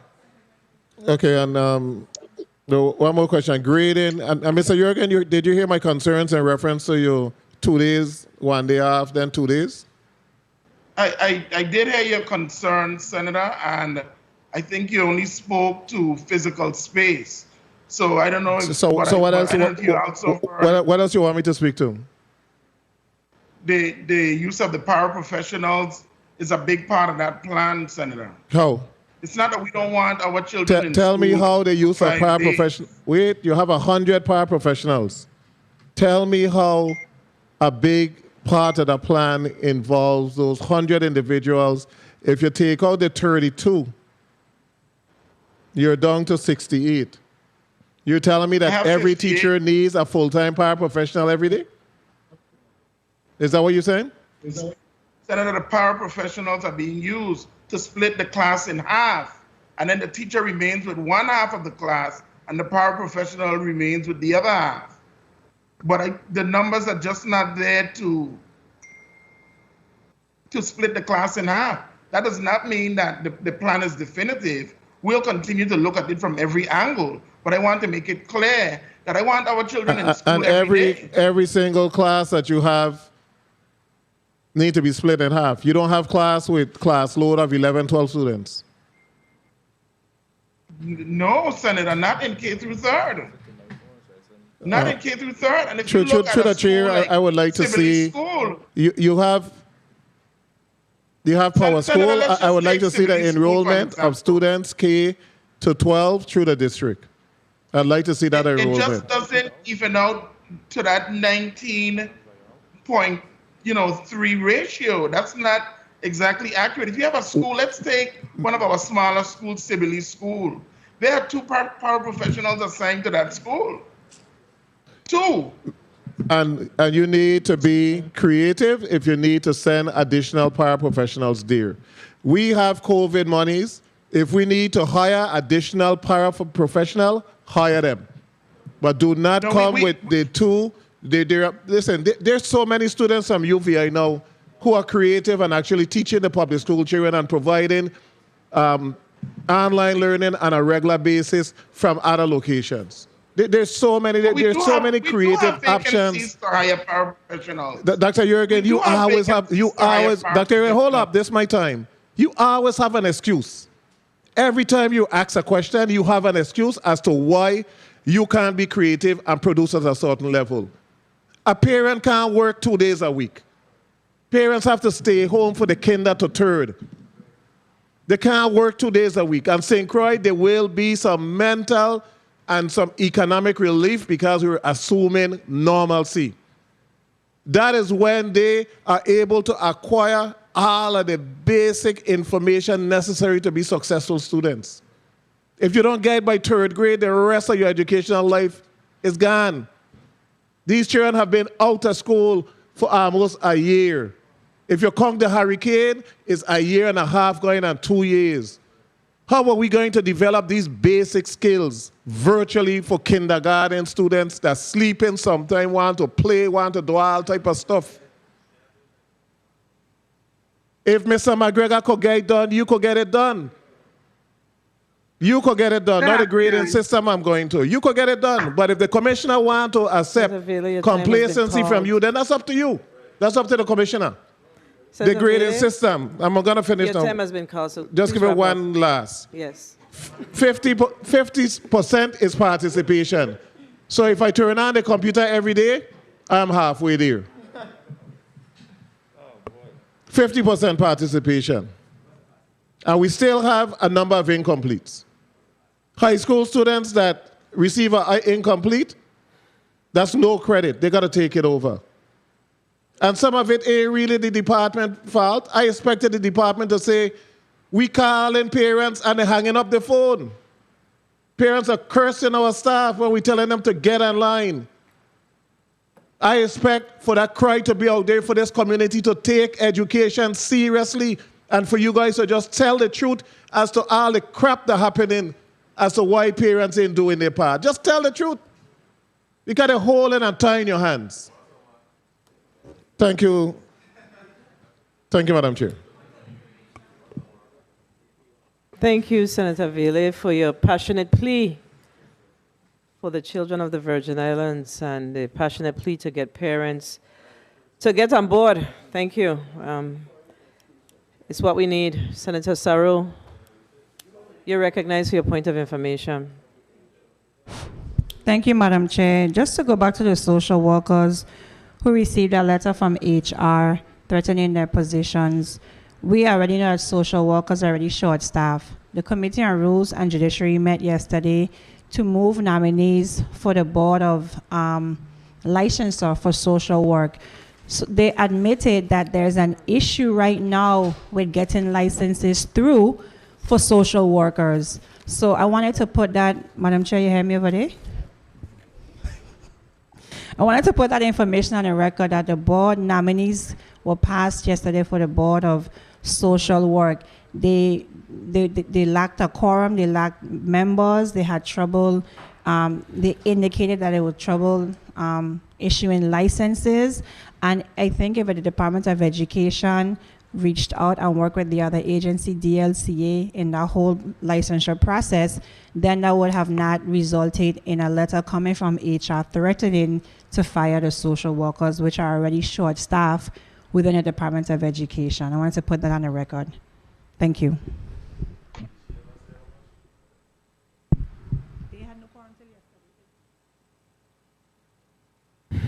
Thank you, Senator Sarro. I am going to have to adjourn this meeting in a few minutes because we do have session coming up.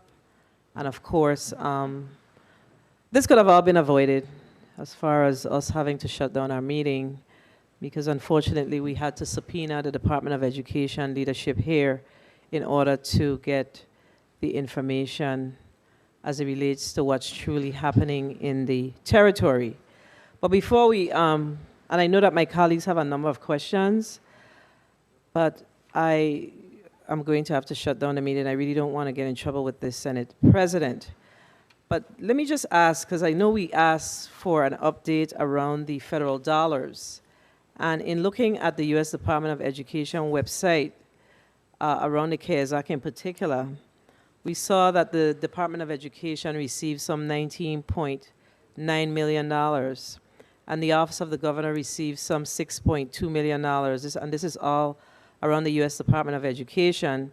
And the University of the Virgin Islands received some $3.6 million. And I further note that the funds that was spent to date, and this is since September, so I'm trying to get an update, reflect that the University of the Virgin Islands spent about $3 million of their $3.6, and the overall territory actually spent $3 million of the $29 million. So I'm trying to get an update from the Department of Education today. That was a September report.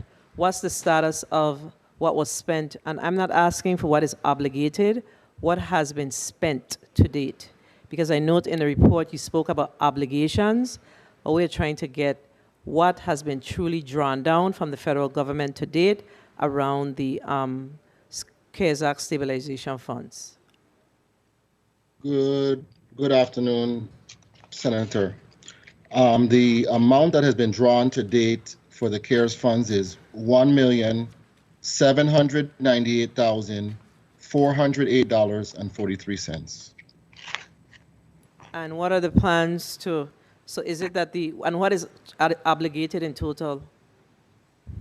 In total obligations, we have $10,066,360. So what's the status of the other half of the money? The programs, the districts are working on spending their funds that they have remaining as it relates to the CARES, Senator. So how does the reopening of school impact these funds?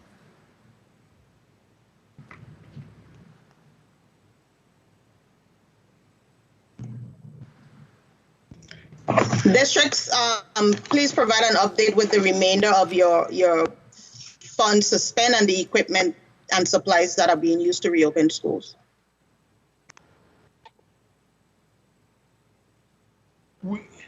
How does it, the district has used those funds to purchase the things that were mentioned earlier from Ms. Powell. Ms. Powell, can you give the balances, please? Yeah, so based on our plans of what we have to purchase, we have only about $1 million that's going to be left for services tied to contractual services for cleaning. Nevertheless, we have IFBs out for $77,000. We have in procurement about. Okay, so Disha, Ms. Powell, let me put it in better perspective. So there's about $10 million left on the table that's not obligated based on the state office response. So what I'm trying to get is, of that $10 million, I'm certain that a portion belongs to each district, and I'm not certain if any of those funds were channeled through the state. So in your district, what is the unobligated amount, and what do you intend to do with the unobligated amounts? Okay, so basically we have everything pretty much in the process of being spent, except we just hired a COVID program assistant, and her salary probably averages 150,000 between 2 years with fringe, 46,350 plus fringe times 2 years. We also have a few part-time members of that team, maybe about $50,000. Outside of that, our money is pretty much spent. We have several purchase orders that we just received, and we have about, like I said, about 200,000 being processed. So our district in particular, we actually need money. We don't have any more money. St. Croix? Thank you, Ms. Yeah, we Powell. don't have any money. St. Croix, what's the Good status? afternoon, Senator. Deputy Superintendent Herman here. Of our 7,784,167 funds, we have $2,862,036 remaining, of which $1,536,457 is allocated for our non-public schools. And then of the district funds, $1,320,579 has been allocated for our professional service contracts, which includes our cleaning services, the remaining of our operating supplies, which are any additional supplies that we basically to supplement the order that we already submitted with PPEs and cleaning, and then additional equipment for our schools. Thank you for your responses. And thank you to the Department of Education. I am going to have to shut down the meeting like I indicated earlier, but I will close by saying that based on the discussions that we had today, it is most definitely, I'm being distracted, I'm sorry. It's most definitely in our face that there is much to still occur around how we are educating our children in the Virgin Islands during this whole COVID time, and we are really asking that the Department of Education, recenter, refocus, so when we have these discussions in the future, that we will get information coming out of the department that we can feel comfortable with. And we're not always going to agree, but I believe that what's important is the responses and what we get back from the Department of Education as it relates to what they're doing. You can only do your best, and I know that I know many of the people on the call, and I know that we didn't hear your best today. So what's important is that we go back and recenter. And it's not about the one-upsmanship. It's none of that. It's about how do we really secure the future of the children of the Virgin Islands. We can't think about what's happening today. We need to think about, well, we have to think about what's happening today, but that cannot be our center focus. It has to be, so how is this going to impact our future? And I think one of my colleagues talked about that earlier. We really have to think about that when we are no longer here, what are the people going to say about the work that we did during the time that we were here? Are we going to see reduced crime in the territory? Are we going to see individuals in secure jobs in the Virgin Islands? And that's your job at this particular point. We really expect you to do more. And it's not about, like I said, one-upsmanship. It's about really us working together. And I'm going to ask that we really work together. This is my last meeting for the Committee on Education and Workforce Development in the 33rd Legislature. And it is my hope that we work together in the 34th and we really get things done as it relates to our children. And when you come before the legislature in the future, that the responses are responses that are satisfactory. I sat where you sat. So if I appear frustrated today, it's because I am. And one last thing that we didn't cover is the school lunch portion. We did note that there was some issue around school lunch here in the, I think it's the St. Thomas St. John district, and as well as St. Croix. I saw that there was something that came out around school lunch. So if you could get a very quick update, because we have to start our session. Mr. McGregor, you can start. Thank you. Thank you, Senator, for having us here this morning. I know I heard the word subpoena a couple of times, but I wasn't served with any subpoena, so I'm here at free will this morning just to engage you with updates concerning the St. Croix district. Thank you very much. School lunch, sir. That's what we're talking about. Oh, sorry. We got to stay focused. We want to turn to focus, but we ain't focusing. School lunch, because you see, again, it goes back to what I said earlier. We want to talk about the one-upsmanship. I apologize. School lunch. I apologize. I thought you were wrapping up, and I got distracted a second. But Dr. Bastian is my lead on the school lunch, and she could talk to it. Okay. So good morning, Bastian, Deputy Superintendent. The St. Croix district, we have experienced some difficulties with our school lunch program, and those issues surround, of course, our COVID-19 issues with some of our faculty and some of our food service workers and bus drivers making contact with COVID positive individuals that are not part of the VIDE school lunch program. So just taking the necessary safety precautions, we did close down the Williams Delight feeding program, and those individuals who came in contact with perhaps a COVID positive individual at that site are going through the quarantine process as recommended by the Department of Health. Assistant Commissioner, some can provide a comprehensive report and that feeding initiative, but that's where the St. Croix district stands with the issues surrounding our closure of Williams Delight. It was due to a COVID-19 exposure. Thank you for your update, Dr. Bastian. Superintendent Jurgen? In the St. Thomas St. John district, we can't see you, Superintendent. I don't know if your camera is off, but we can't see you. Thank you. Okay, in the St. Thomas St. John School District, our kitchens do work closely together. They get commodities from each other. And in one of our locations, we did have an individual test positive, and so we closed that site, and the other sites have been closed effective today, and we anticipate that they will be open as soon as we go through the procedure of contacting those that were in close proximity so that they can follow the guidelines as with anyone that has contacted or suspect that they have tested positive. Okay, thank you for your updates. Excuse me? Chairman, Fred Gregory, I just wanted to add up to yesterday, the department engaged in a very rigorous activity with the Department of Health in regards to the different issues that we're experiencing at our feeding sites. And we are following the recommendations to a T by the Department of Health just to limit the exposure to the individuals who come to receive meals and those other food service employees that those individuals have to come in contact with. So we are in contact. We had a meeting yesterday, and we have one, I think, this afternoon again to address the issues with the Commissioner of Health and her team at VIDE feeding program. Thank you for your responses. We do have a training scheduled for next week, and the St. John site is presently open. Thank you. And Commissioner, we're going to give you 30 seconds to wrap up. Thank you, Honorable Senator Fred Gregory and other members of the Committee on Education and Workforce Development.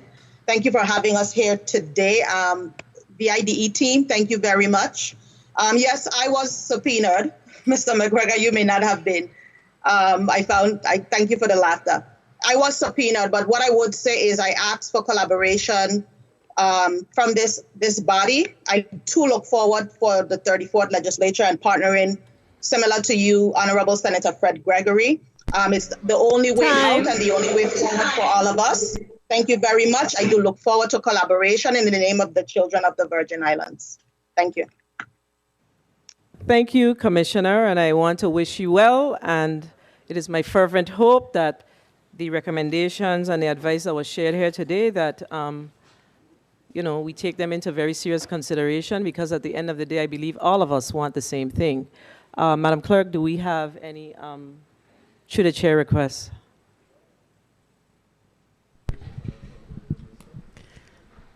Senator Kurt Vele requested from the Department of Education the total enrollment of students in in grades K through 3rd in the St. Thomas St. John district. I think he received the information. Is that it? Great, thank you. Again, I want to thank all my colleagues that were here to participate in this very important meeting. And again, I want to thank the Department of Education and the Commissioner and her team for coming. And just be reminded that the legislature has a responsibility to ensure that it is, in fact, carrying out its oversight responsibility. And we expect to get the information that we ask for. And again, there are times when the departments cannot come, but for a department to say that they're absent, they're not available for the entire month of December, that is not acceptable, and this is why we're here today. But again, I want to thank you, and I'm looking forward to us working together. I consider the Department of Education my family, and I will do whatever I can on this side to support the department's initiatives. So again, this committee, and of course I want to thank all the central staff employees who participated and assisted us with making today possible. The Committee on Education and Workforce Development is adjourned for the 33rd legislature. Thank you.